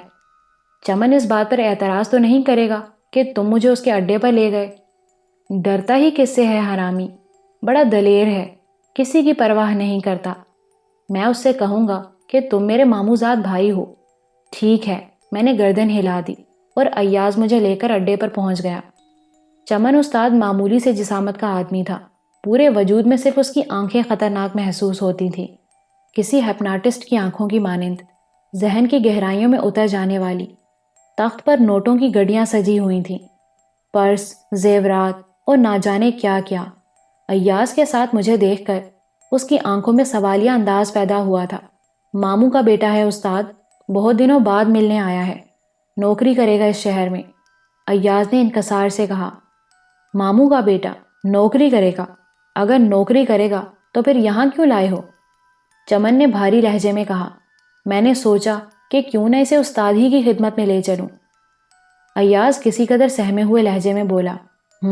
ادھر آؤ، چمن نے کہا اور میں اس کے پاس پہنچ گیا۔ ہاتھ سامنے دو، وہ پھر بولا اور میں نے دونوں ہاتھ اس کے سامنے پھیلا دیے۔ استاد میری انگلیاں ٹٹولنے لگا، لیکن اس کے ہاتھوں کی فولادی سختی کو میں نے اچھی طرح محسوس کیا تھا۔ اس کے ہونٹوں پر مسکراہٹ پھیل گئی۔ خوب، اچھا کیا جو یہاں لے آئے۔ بات کر لی ہے اس سے؟ نہیں استاد، پہلے آپ کی اجازت ضروری تھی۔ کل صبح لے آنا۔ جاؤ، سیر و تفریح کراؤ، شہر دکھاؤ اسے۔ اس نے چند نوٹ اٹھا کر ایاز کو دیے اور وہ سلام کر کے میرے ساتھ باہر نکل آیا۔ میرا خیال ہے استاد نے تمہیں پسند کر لیا ہے، ایاز نے ایک رکشہ روکتے ہوئے کہا، اور ہم دونوں رکشہ میں بیٹھ کر چل پڑے اور ایک گندی سی بستی میں رکشہ روکا۔ میں اس شہر میں رہنے کے باوجود کبھی اس طرف نہیں آیا تھا۔ بہرحال ایاز نے اپنے مکان کا تالا کھولا اور اندر داخل ہو گیا۔ وہ بھی بہت خوش نظر آ رہا تھا۔ اس نے جلدی جلدی چارپائی پر نئی چادر بچھائی اور پھر بولا، نہا لو منصور بھیا، پھر بازار چل کر تمہارے ریڈی میڈ کپڑے خرید لیں گے۔ آج تو عیش ہیں، میرا خیال ہے 3-4 ہزار روپے ہیں میرے پاس۔ آج آرام کریں ایاز، کل دن میں دیکھیں گے، میں نے کہا، اور ایاز نے گردن ہلا دی۔ چلو یہ بھی ٹھیک ہے، رات کو کسی ہوٹل سے کھانا لے آؤں گا۔ چائے بناؤں؟ بناؤ، پھر باتیں کریں گے، میں نے کہا، اور ایاز باہر نکل گیا۔ میں چارپائی پر بیٹھ کر ان حالات کے بارے میں سوچنے لگا۔ ایاز سے اس طرح ملاقات اور اس کا خلوص اس وقت میرے لیے ایک زبردست سہارا بن گیا تھا۔ کاش کوئی بہتر سہارا اس وقت ملا ہوتا جب میں ایک نیک فطرت انسان تھا۔ ایاز چائے بنا لایا اور میرے سامنے بیٹھ گیا۔ سچ کہہ رہا ہوں منصور بھیا، اتنی خوشی مجھے کبھی نہیں ہوئی۔ پہلی بار کوئی میرے گھر آیا ہے، ورنہ میں تو اسے خالی دیکھنے کا عادی ہوں۔ ایک خالی گھر میرا بھی ہے ایاز، میں نے ایک ٹھنڈی سانس لے کر کہا۔ تمہیں جیل کس سلسلے میں ہوئی تھی بھیا؟ ناکردہ گناہ تھا، ایک سیٹ سے چل گئی تھی، اس نے چرس فروشی کے الزام میں پھنسا دیا تھا، میں نے مختصراً کہا۔ اب ہر ایک کو تو اپنی کہانی نہیں سنا سکتا تھا۔ اوہ یہ بڑے آدمی، میں کیا کہوں انہیں۔ نہیں ایاز، لیکن میں اسے چھوڑوں گا نہیں۔ میری ایک ماں اور چھوٹی بہن بھی تھیں، جیل جانے کے بعد وہ دربدر ہو گئیں، میں انہیں تلاش کر رہا ہوں۔ کچھ پتہ چلا؟ ایاز نے ہمدردی سے پوچھا۔ کچھ پتہ نہیں چلا ایاز، سیٹ پھر ایک چال چل گیا ہے، اس نے مجھے قتل کے الزام میں پھنسا دیا ہے اور میں مفرور ہوں۔ پولیس میری تلاش میں ہے دوست۔ میں نے یہ بات تمہیں اس لیے بتا دی ہے کہ تم کسی غلط فہمی کا شکار نہ رہو، میری وجہ سے تم بھی کسی مصیبت میں گرفتار ہو سکتے ہو، میں نے کہا، اور ایاز چند لمحات کے لیے خاموش ہو گیا، پھر بولا۔ کرتوت اپنے بھی کون سے اچھے ہیں منصور بھیا، پھنس گئے تو دیکھا جائے گا۔ تم اپنا حلیہ بالکل بدل لو اور اپنی ماں اور بہن کو تلاش کرو، ایاز تمہاری پوری مدد کرے گا۔ اس گھر کو اپنا گھر سمجھو، تمہاری راتیں یہیں گزرنی چاہیے۔ دیکھو منصور بھیا، اپن کا بھی کوئی نہیں ہے، یتیم خانے میں آنکھ کھولی ہے، آج تک پتہ نہیں کہ میرا باپ کون تھا اور ماں کون تھی، بس کچھ لوگوں کو دیکھا جو مارتے تھے اور بھیک منگواتے تھے، ان کی آنکھوں میں کبھی رحم نہیں آیا۔ اپن کو کھانے کو اس طرح ملتا تھا جیسے کتوں کو، وہاں سے بھاگے تو چمن کے ہاتھ لگے، اور زندگی کے بارے میں نے سوچنا چھوڑ دیا۔ لیکن محبت اور دوستی کی ضرورت کسے نہیں ہوتی؟ تمہیں بھیا کہا ہے تو قول نبھائیں گے، چاہے گردن ٹخ کیوں نہ ہو جائے۔ تمہارے دشمن ہمارے دشمن، تمہارے دوست ہمارے دوست، اور پھر ماں اور بہن مل گئیں تو اپن بھی اپنا ایک چھوٹا سا گھر بنائیں گے۔ تمہاری ماں ہماری بھی ماں ہوگی اور تمہاری بہن اپن کی بہن، ہم بھی ماں بہن والے ہو جائیں گے منصور بھیا۔ شریف آدمی، ایک دم فرسٹ کلاس۔ ایاز کی آنکھوں میں سنہرا مستقبل جھانک رہا تھا اور میں ایک برے آدمی کے اندر جھانک رہا تھا۔ کیا انسان اتنا ہی برا ہوتا ہے یا حالات سب کو میری مانند بنا دیتے ہیں؟ ایاز کی آنکھوں میں خواہش مچل رہی تھی، میں اس کے جذبات کی سچائی کو سمجھ رہا تھا۔ وہ کچھ دیر بعد بولا، اور پھر بھیا تم شموں سے میری شادی کرا دینا، بڑی اچھی لڑکی ہے، مگر کہتی ہے کہ تمہارا کوئی کام دھندہ نہیں ہے، میرے ماں باپ کیسے مانیں گے؟ وہ کہاں رہتی ہے؟ میری ذہنی کیفیت بدل گئی۔ اس سڑک کے آخری گھر میں، شریف ماں باپ کی بیٹی ہے، بس اپن سے آنکھ لڑ گئی، ایاز نے جھیمپے جھیمپے لہجے میں کہا۔ وعدہ کرتا ہوں ایاز، اگر کبھی اچھی زندگی نصیب ہوئی، اگر ماں اور بہن مل گئیں تو تیرے لیے بہت کچھ کروں گا۔ ارے کیسے نہیں ملیں گی؟ ان کے دو دو بیٹے جو انہیں تلاش کریں گے۔ پر تمہیں کس کے قتل کے الزام میں پھنسایا گیا ہے بھیا؟ تفصیل پھر کبھی بتاؤں گا ایاز، اس وقت دل نہیں چاہ رہا۔ ہاں اس چمن کے بارے میں اور کچھ بتاؤ، بڑی عجیب و غریب شخصیت کا مالک ہے، بے حد خطرناک ہے، پورا علاقہ اس سے کانپتا ہے، کبھی نہیں پھنستا، پولیس تو اس کی مٹھی میں ہے، تمہارے لیے بھی بڑے کام کا آدمی ثابت ہوگا۔ شاید، میں نے پرخیال انداز میں کہا۔ کل چلو گے اس کے پاس؟ ایاز نے پوچھا۔ میری زندگی کا مقصد کچھ اور ہے ایاز، کیا کروں گا جا کر؟ میں نے کہا۔ ارے تو کیا نہیں چلو گے؟ ایاز کا چہرہ اتر گیا۔ کیوں؟ تم پریشان کیوں ہو گئے ہو؟ میں نے کہا نا، بڑا حرامی ہے وہ، ہنسی ہنسی میں بات کہتا ہے اور جو کہتا ہے اسے ہر قیمت پر پورا کرتا ہے، نہ ماننے والے کا دشمن بن جاتا ہے۔ تم یقین کرو، اس نے آج تک کسی سے ایسی دلچسپی کا اظہار نہیں کیا۔ مجھے تو حیرت ہے، ویسے کافی تعلیم یافتہ ہے، موٹی موٹی کتابیں پڑھتا رہتا ہے اور ہاتھ کی لکیریں بھی دیکھتا ہے، اتنی سچی باتیں بتاتا ہے کہ حیرت ہوتی ہے۔ کمال ہے، میں نے گہری سانس لے کر کہا۔ کام ہی آئے گا منصور بھیا، میری وجہ سے چلنا، ورنہ میری کمبختی آ جائے گی۔ ایاز گڑ گڑانے لگا اور میں نے شانے ہلا دیے۔ تیری مرضی ایاز، ورنہ میری زندگی کا مقصد تو کچھ اور ہی ہے، تمہارے اوپر ضرورت سے زیادہ ہی مہربان ہو گیا ہے، عام طور پر اس طرح سے کسی کو قبول نہیں کرتا۔ ٹھیک ہے ایاز، میں نے کہا، پھر ہم شموں کے بارے میں گفتگو کرنے لگے، اور ایاز شرما شرما کر اس سے ملاقاتوں کی تفصیل بتانے لگا۔ کسی وقت تم سے ملاؤں گا بھیا، اس کو بتاؤں گا کہ اب میں بھی گھریلو آدمی ہوں۔ اب تم یہیں رہو بھیا، ماں جی اور بہن کی تلاش کے لیے مل کر پروگرام بنائیں گے۔ میں مستقل یہاں نہیں رہ سکوں گا ایاز۔ کیوں بھیا؟ میں تمہیں بتا چکا ہوں ایاز کہ پولیس میری تلاش میں ہے، نہ جانے کب کیا کرنا پڑے۔ پولیس سے بھی بچنا ہے اور ان دشمنوں سے بھی، اور پھر ان سے بدلہ بھی لینا ہے، اس لیے کسی ایک جگہ قیام مناسب نہیں ہوگا۔ ہاں یہ تو ہے۔ تو پھر ایسا کروں گا، آج ہی ایک نیا تالا خرید لاتا ہوں جس کی 2 چابیاں ہوں گی، ایک تمہارے پاس رہے گی، دوسری میرے پاس۔ جب دل چاہے آ جانا اور جب جی چاہے چلے جانا۔ اگلے دن تیار ہونے کے بعد ہم چمن کے اڈے پر پہنچ گئے۔ اڈا اس وقت خالی پڑا تھا۔ ایاز مجھے لیے ہوئے ایک کمرے میں پہنچ گیا۔ چمن آنکھوں پر چشمہ چڑھائے آرام دہ کرسی پر دراز ایک موٹی سی کتاب کے مطالعے میں مصروف تھا۔ ہماری آہٹ پر اس نے گردن اٹھائی اور پھر مجھے دیکھ کر مسکرا دیا۔ آؤ دوست۔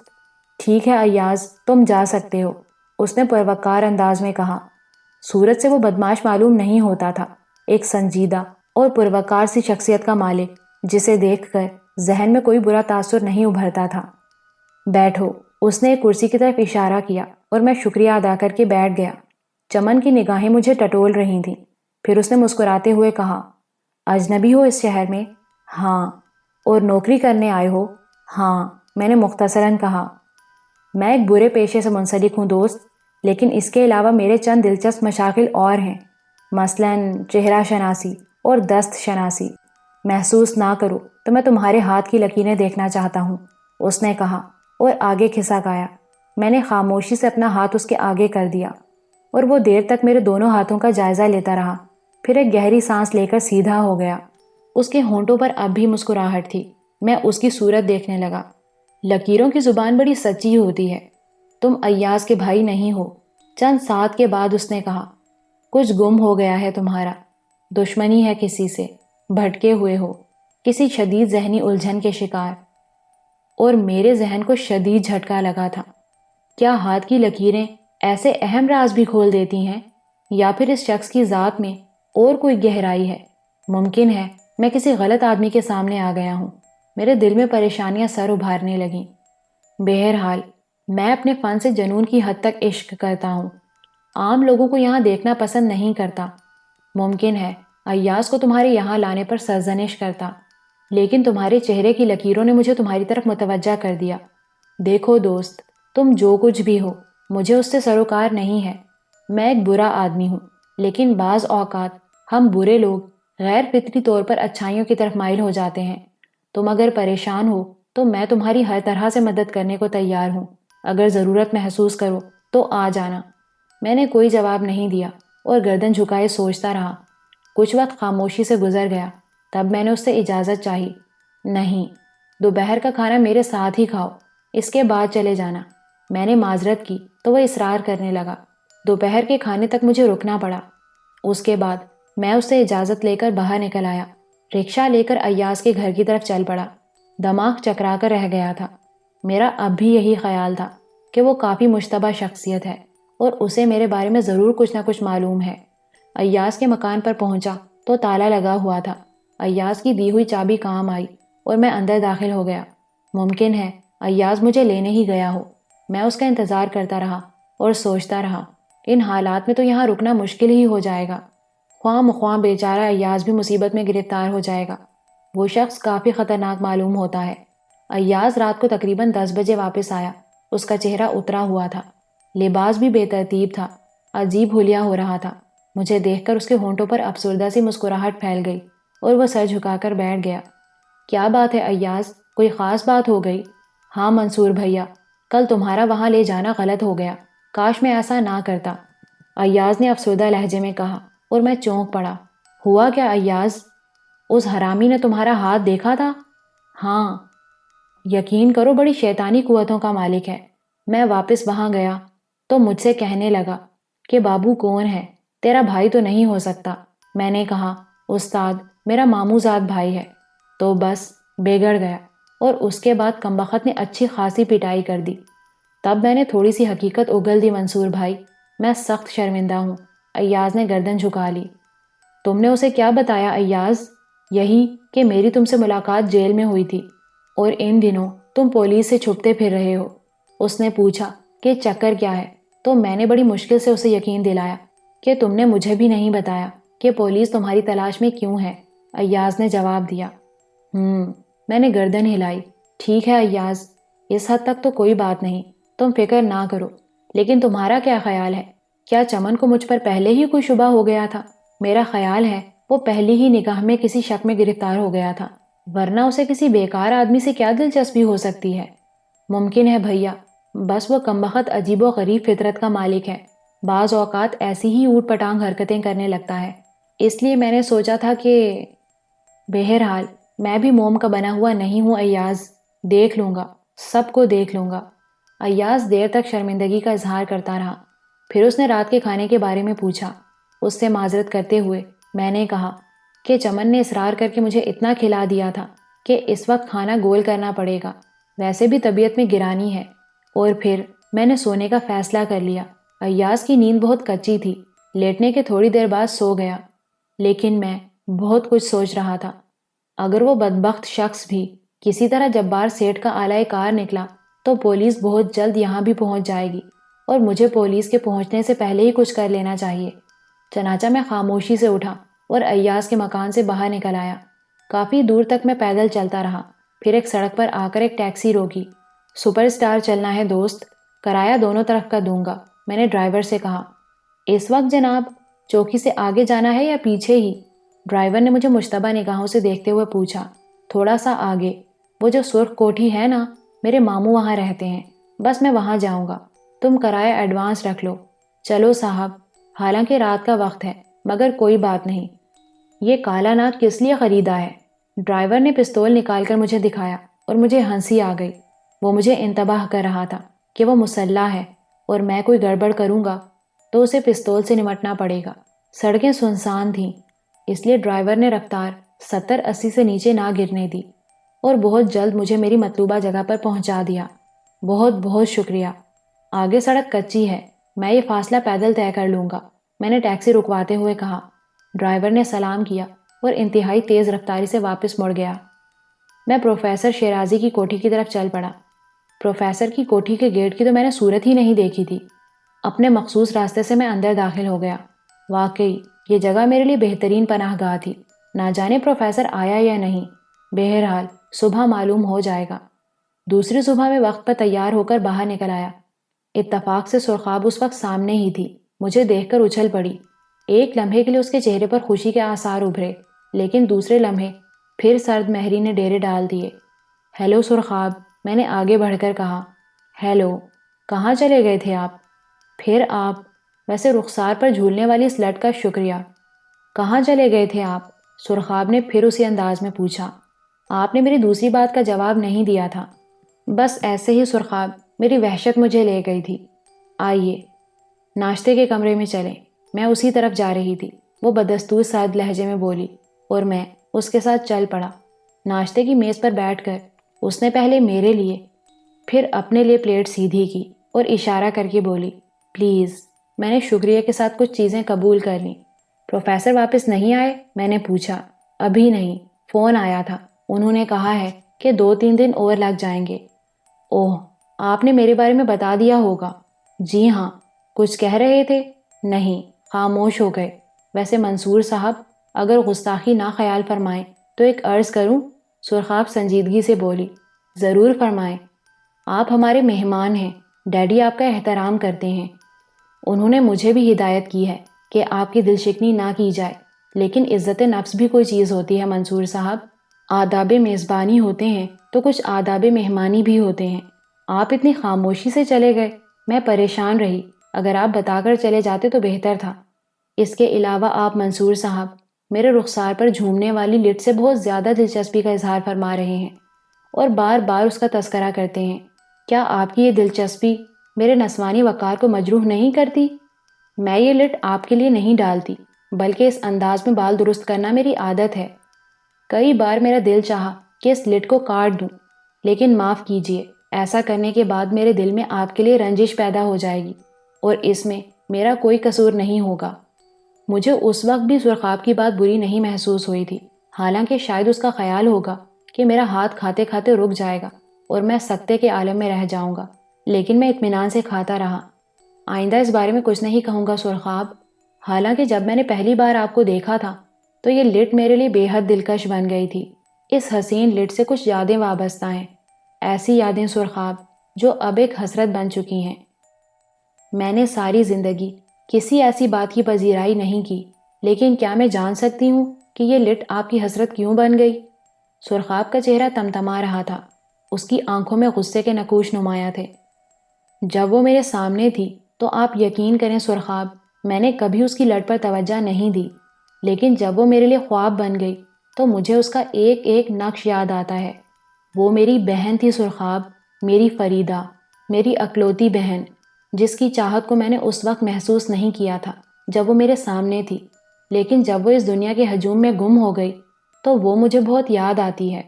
سرخاب میری بہن، خدا کی قسم تمہارے بالوں کی لٹ نے میرے دل میں فریدہ کی یاد تازہ کر دی تھی۔ پہلی ہی نگاہ میں نے محسوس کیا تھا کہ تم میری بہن سے کسی حد تک مشابہ ہو۔ بالوں کی اس لٹ نے میرے دل میں تمہارے لیے بھائی کا پیار جگا دیا تھا۔ میں تم سے شرارت کرتا رہا، سرخاب اب نہیں کروں گا۔ سرخاب اب خود سکتے میں رہ گئی تھی، چائے کی پیالی اس کے ہاتھ میں لرز رہی تھی، اور پھر اس نے آہستہ سے پیالی رکھ دی۔ ایک انوکھا تاثر اس کے چہرے سے نمایاں تھا۔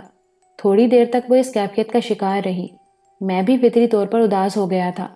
پھر سرخاب نے کیتلی اٹھائی اور میرا کپ دوبارہ بھر گیا تھا۔ پئیں، اس کا لہجہ عجیب تھا۔ اب ضرورت نہیں محسوس ہو رہی۔ نہیں بس پئیں، اٹھا لیں، اس نے اسی لہجے میں کہا، اور میں اسے دیکھنے لگا۔ سرخاب مسکرا رہی تھی۔ ایمان سے میں شرمندہ ہوں، اس نے گردن جھکا لی۔ مگر میرا قصور بھی تو نہیں ہے۔ نہیں سرخاب، میں نے خود شرارت کی تھی۔ اللہ معاف کر دے منصور بھائی، معاف کر دیں۔ سچ دل ہی دل میں بڑی ذلیل ہو رہی ہوں۔ لڑکی ہونا بھی ایک لعنت ہے۔ نہیں سرخاب، بہنیں تو بھائیوں کا غرور ہوتی ہیں، ایسا مت کہو۔ خدا کرے آپ کی فریدہ مل جائے، خدا کرے ہماری فریدہ مل جائے۔ بس اب ہم اس موضوع پر بات نہیں کریں گے، نہیں کریں گے۔ میں نے بھی اپنا موڈ درست کر لیا۔ اب یہ بتائیں کہ آپ کہاں گئے تھے اور کیا کرتے رہے؟ میری زندگی کا ایک ہی مقصد ہے سرخاب، لیکن کامیابی نہیں ہوئی۔ ہوگی، انشاءاللہ ضرور ہوگی، سرخاب نے خلوص سے کہا، اور پھر بولی، وہ شخص ملا جس کے بارے میں نے کہا تھا؟ طارق؟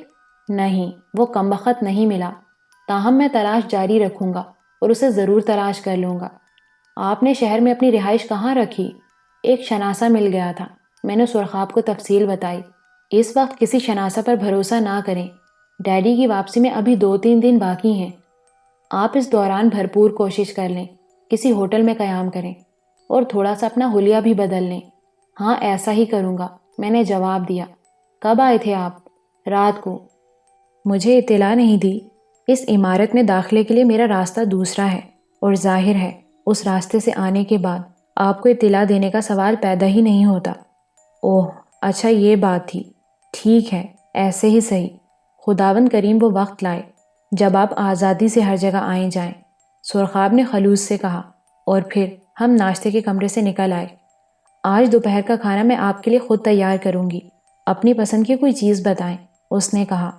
محبت سے جو پکاؤ گی کھا لوں گا سرخاب، میں نے جواب دیا، اور وہ کچھ سوچتی ہوئی چلی گئی۔ سرخاب کے لیے در حقیقت میرے ذہن میں ابتدا ہی سے ایک بہن کا پیار تھا۔ وہ غلط فہمی کا شکار ہو کر اتنی سنجیدہ نہ ہو جاتی تو شاید اس انکشاف کی ضرورت نہ پیش آتی۔ بس اسے چھیڑنا اچھا لگتا تھا۔ اس پر یہ انکشاف کر کے مجھے کسی کمی کا احساس نہیں ہوا تھا۔ دوپہر کے کھانے کے بعد میں نے پھر شہر جانے کا فیصلہ کر لیا اور سرخاب سے اس کا اظہار کیا تو وہ بولی، میں اس سلسلے میں آپ کو کچھ مشورے دینا چاہتی ہوں۔ جی فرمائیے۔ آپ یہاں سے ایک اچھی حیثیت کے انسان بن کر جائیے۔ سب سے پہلے کسی ہوٹل میں ایک کمرہ حاصل کیجیے اور وہاں فروخت ہو کر اپنے کام کا آغاز کیجیے۔ آپ کو شہر سے کچھ خریداری کرنا ہوگی اور اس کے لیے آپ میرے ذاتی اکاؤنٹ کو استعمال کریں گے۔ پیسے میرے پاس کافی ہیں سرخاب، یہ دیکھو میں نے اپنے دوست سے کچھ لے لیے ہیں۔ خیر دوست دوست ہوتے ہیں، مجھے اعتراض نہیں ہے، لیکن اس کے بعد جب بھی ضرورت ہو آپ صرف مجھ سے کہیں گے۔ اور ہاں، ہماری منی اینجلیا بیکار کھڑی ہے، وہ آپ کے تصرف میں رہے گی، جیسا کہ مجھے علم ہے کہ آپ ڈرائیونگ کر لیتے ہیں۔ اوہ نہیں سرخاب، کار کی کیا ضرورت ہے؟ یہ ضرورت میں سمجھتی ہوں، آپ نہیں، سرخاب نے جواب دیا، اور میں خاموش ہو گیا۔ تقریباً 3 دن میں پہلی بار اس عمارت کے گیٹ سے باہر نکلا۔ سرخاب دروازے تک مجھے خدا حافظ کہنے کے لیے آئی تھی۔ دروازے پر کھڑے چوکیدار نے متحیرانہ انداز میں سلام کیا تھا۔ سوچ رہا ہوگا کہ یہ مہمان کہاں سے برآمد ہو گیا۔ میں شہر جانے والے راستے پر چل پڑا۔ ان آسانیوں کے لیے میرا رواں رواں سرخاب اور پروفیسر کا شکر گزار تھا۔ انسان کو مل سب کچھ جاتا ہے، بس اس کی تلاش میں خامی ہوتی ہے۔ اگر ایسا ساتھ مجھے 5 سال پہلے مل جاتا، بار بار یہ خیال میرے ذہن میں آ جاتا اور میں ٹھنڈی سانس لے کر رہ جاتا تھا۔ شہر میں داخل ہو کر میں نے ہوٹل منی فورٹ پسند کیا۔ درمیانے درجے کی پروقار سی عمارت تھی۔ ہوٹل زیادہ مہنگا بھی نہیں تھا۔ کار پارکنگ کے لیے جگہ موجود تھی۔ میں نے اس کی دوسری منزل پر کمرہ حاصل کر لیا اور پھر اس کمرے کے عقب میں کھلنے والی کھڑکی کے نزدیک آرام دہ کرسی پر بیٹھ کر آئندہ کا لائحہ عمل طے کرنے لگا۔ دفعتاً مجھے یاد آیا کہ طارق اور کہیں ملے یا نہ ملے اس ساحل پر ضرور مل سکتا ہے جہاں اسمگلنگ ہوتی ہے۔ انتہائی دانش مندی سے اسے وہاں تلاش کیا جائے، جس دن نظر آ جائے اس کا تعاقب کیا جائے اور پھر اسے مناسب پروگرام کے تحت پکڑا جائے۔ یہ اتنا عمدہ خیال تھا کہ میں خوشی سے اچھل پڑا اور پھر میں نے تیاریاں شروع کر دیں۔ اسمگلنگ روزانہ نہیں ہوتی تھی۔ جب لانچ آتی تو وہ مال اتارنے پہنچ جاتے تھے اور مال اتارنے کی نگرانی طارق بذات خود کرتا تھا، اس لیے ممکن ہے یہاں کئی روز گزارنے پڑیں۔ ویسے لانچ کے بارے میں مجھے معلوم تھا کہ ہفتے میں ایک بار ضرور آتی ہے۔ اس شام جب جھٹپٹا ہوا میں باہر نکل آیا۔ سنہری فریم کے چشمے نے میری حیت کافی بدل دی تھی۔ اس کے علاوہ لباس بھی بہتر تھا اور پھر مونچھیں بھی کافی بڑھ گئی تھیں۔ شیو بنانے کے بعد وہ اور نمایاں ہو گئی تھیں۔ آئینے میں خود کو دیکھ کر کسی قدر مطمئن ہو گیا۔ بازار سے جو چیزیں میں نے خریدی ان میں کھانے پینے کی اشیاء اور ایک لمبا شکاری چاقو بھی تھا۔ پستول وغیرہ کا حصول میرے لیے مشکل تھا، لیکن میں نے طے کر رکھا تھا کہ اگر کہیں سے پستول حاصل ہو گیا تو ضرور خرید لوں گا۔ مجھے اس کی سخت ضرورت تھی۔ کھانے پینے کی اشیاء کا ذخیرہ اور پانی کا برتن وغیرہ میں نے گاڑی میں رکھا اور واپس ہوٹل چل پڑا۔ رات کے کھانے کے بعد میں اس ساحل کا رخ کرنا چاہتا تھا، حالانکہ یہ خطرناک کام تھا، لیکن اس کے سوا چارہ کار بھی نہ تھا۔ میں نے کار ہوٹل کی نیند تاریک پارکنگ میں کھڑی کی اور نیچے اترنے کے لیے دروازہ کھول ہی رہا تھا کہ نزدیک کھڑی ہوئی ایک کار سے آواز ابھری، میں بھی چلوں؟ نہیں یار، یہیں بیٹھو، میں ابھی آتا ہوں، دوسری آواز نے کہا، اور کوئی شخص کار سے اتر کر آگے بڑھ گیا۔ لیکن پہلی آواز مجھے آشنا معلوم ہوئی تھی اور میں ساکت ہو کر رہ گیا تھا۔ میری سانس تک بند ہو گئی تھی کیونکہ میں اس آواز کو پہچان گیا تھا۔ دادا، سگریٹ پیو، ایک آواز ابھری۔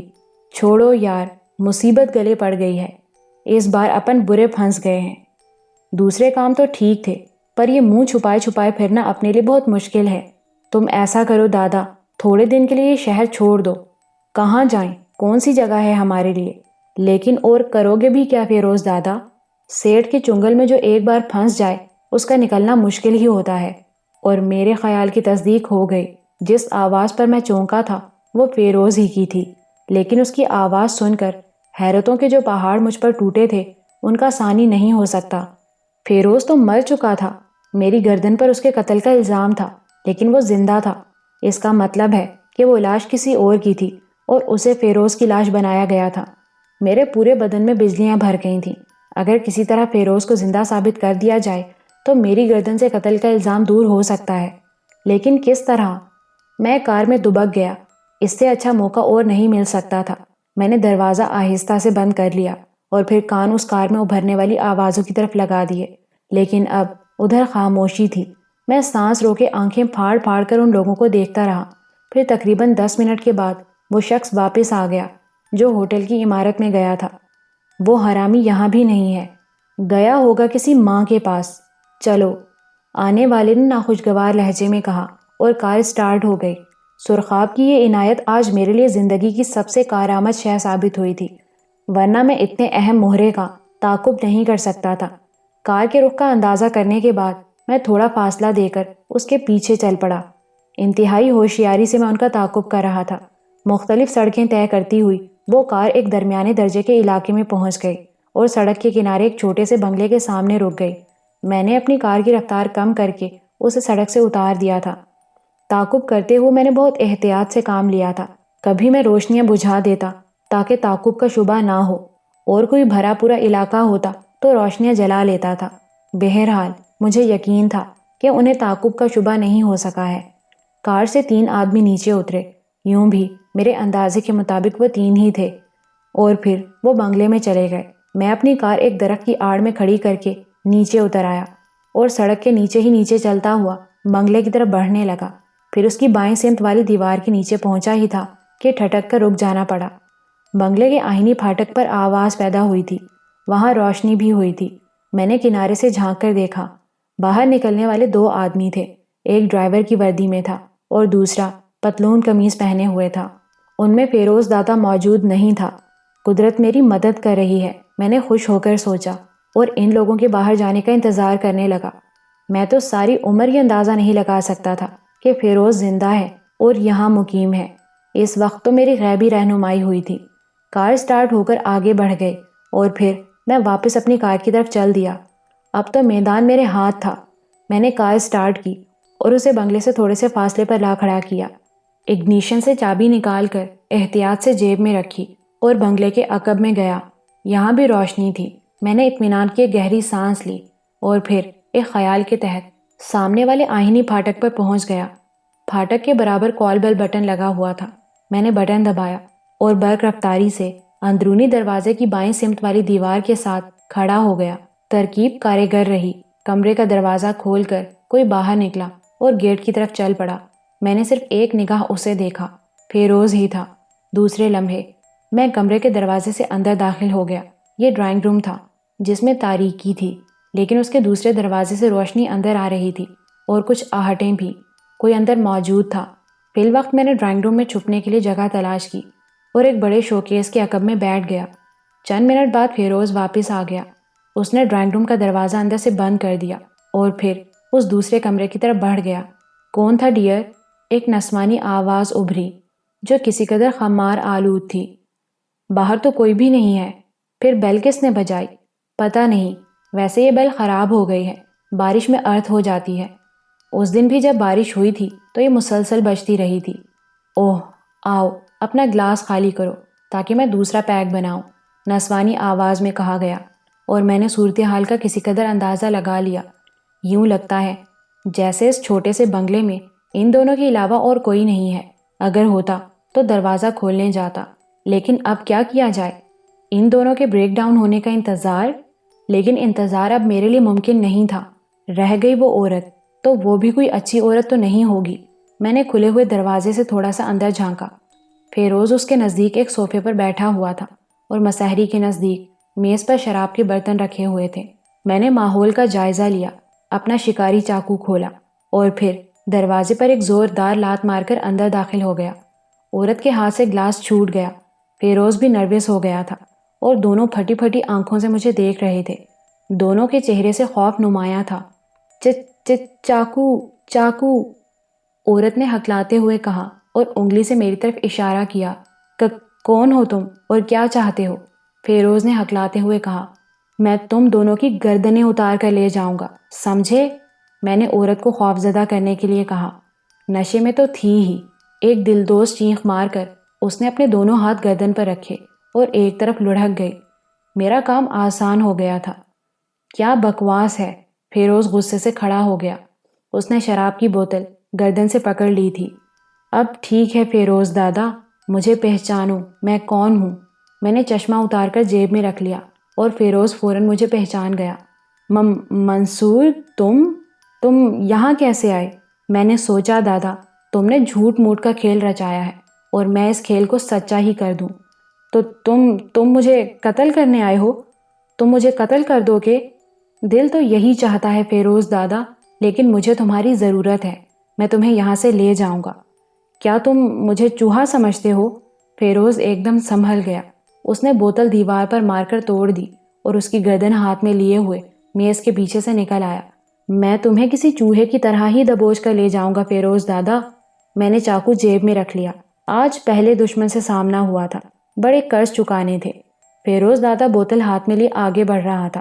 پھر اس نے جھکائی دے کر مجھ پر چھلانگ لگائی، لیکن میرے نزدیک اب یہ بچوں کا کھیل تھا۔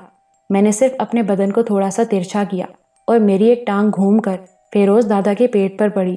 فیروز دادا اچھل کر میز کے پیچھے جا پڑا تھا۔ اٹھو فیروز دادا، بڑا قرض ہے تمہارے اوپر، سب چکانا ہے، آؤ جلدی کرو۔ میں نے اشارے سے اسے بلایا۔ دوسرے لمحے فیروز نے بڑے خونخوار انداز میں میرے اوپر چھلانگ لگائی، لیکن اصول ہی غلط تھا۔ میں نے پھر ایک لات اسی انداز میں رسید کی اور وہ دوبارہ وہیں جا پڑا۔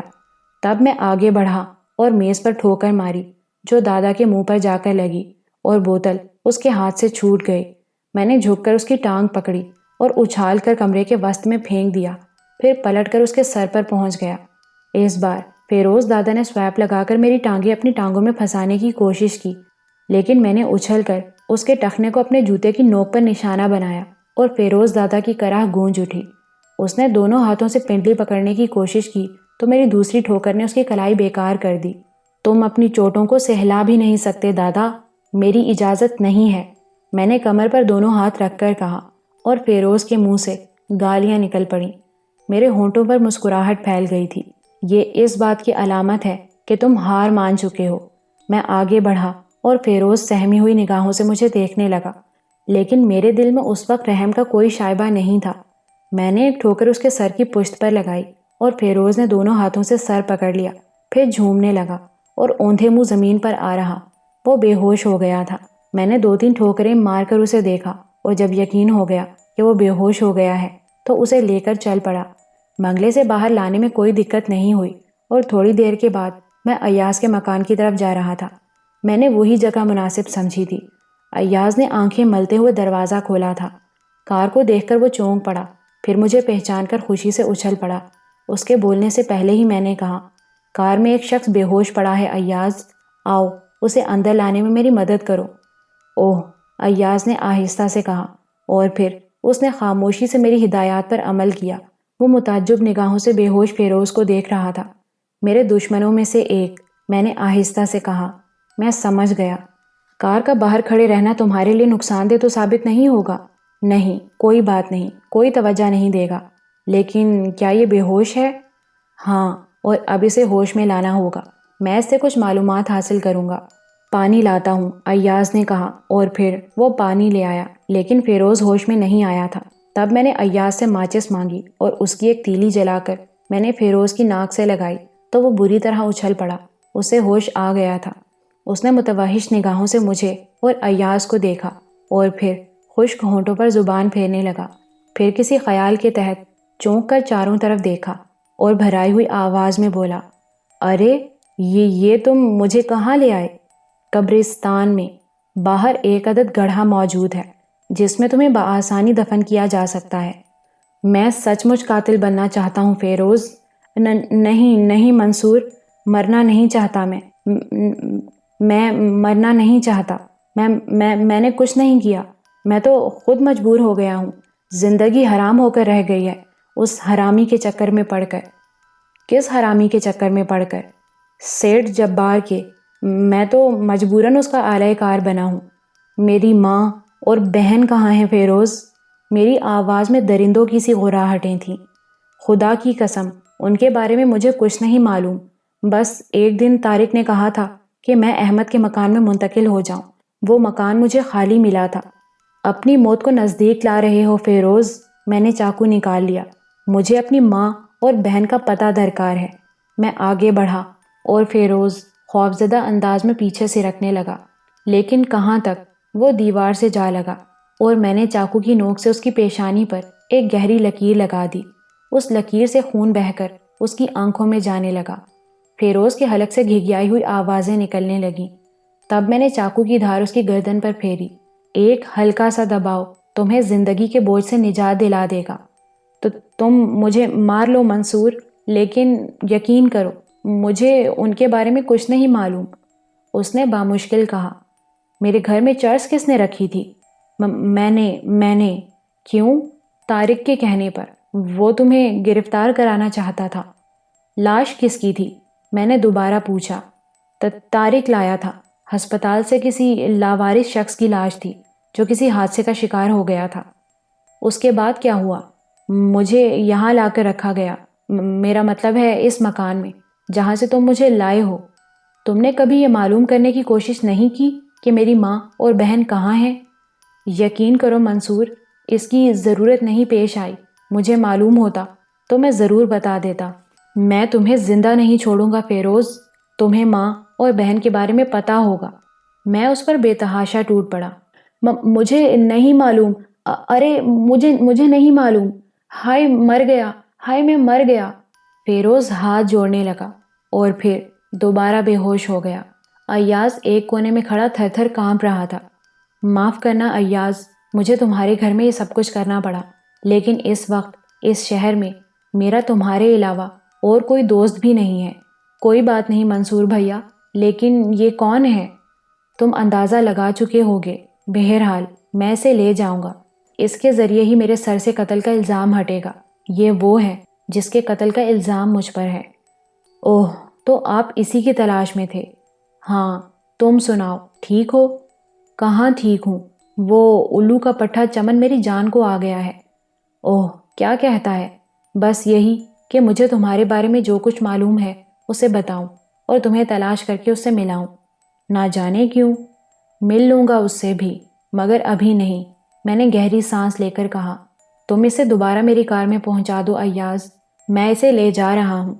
چمن کو چکر دیتے رہو، موقع ہوا تو کسی دن مل لوں گا اس سے۔ اچھی مصیبت ہے، جب تک تم اس سے نہ ملو گے جان نہیں چھوٹے گی بھیا، خیال رکھنا، ایاز نے کہا۔ اور پھر میں نے اس کی مدد سے فیروز کے ہاتھ پاؤں باندھے، منہ میں کپڑا ٹھونسا اور ہم دونوں نے مل کر اسے کار میں ڈال دیا۔ میں نے ایاز کا شکریہ ادا کر کے اسے خدا حافظ کہا اور ایک بار پھر میں پروفیسر شیرازی کی کوٹھی کی جانب چل پڑا۔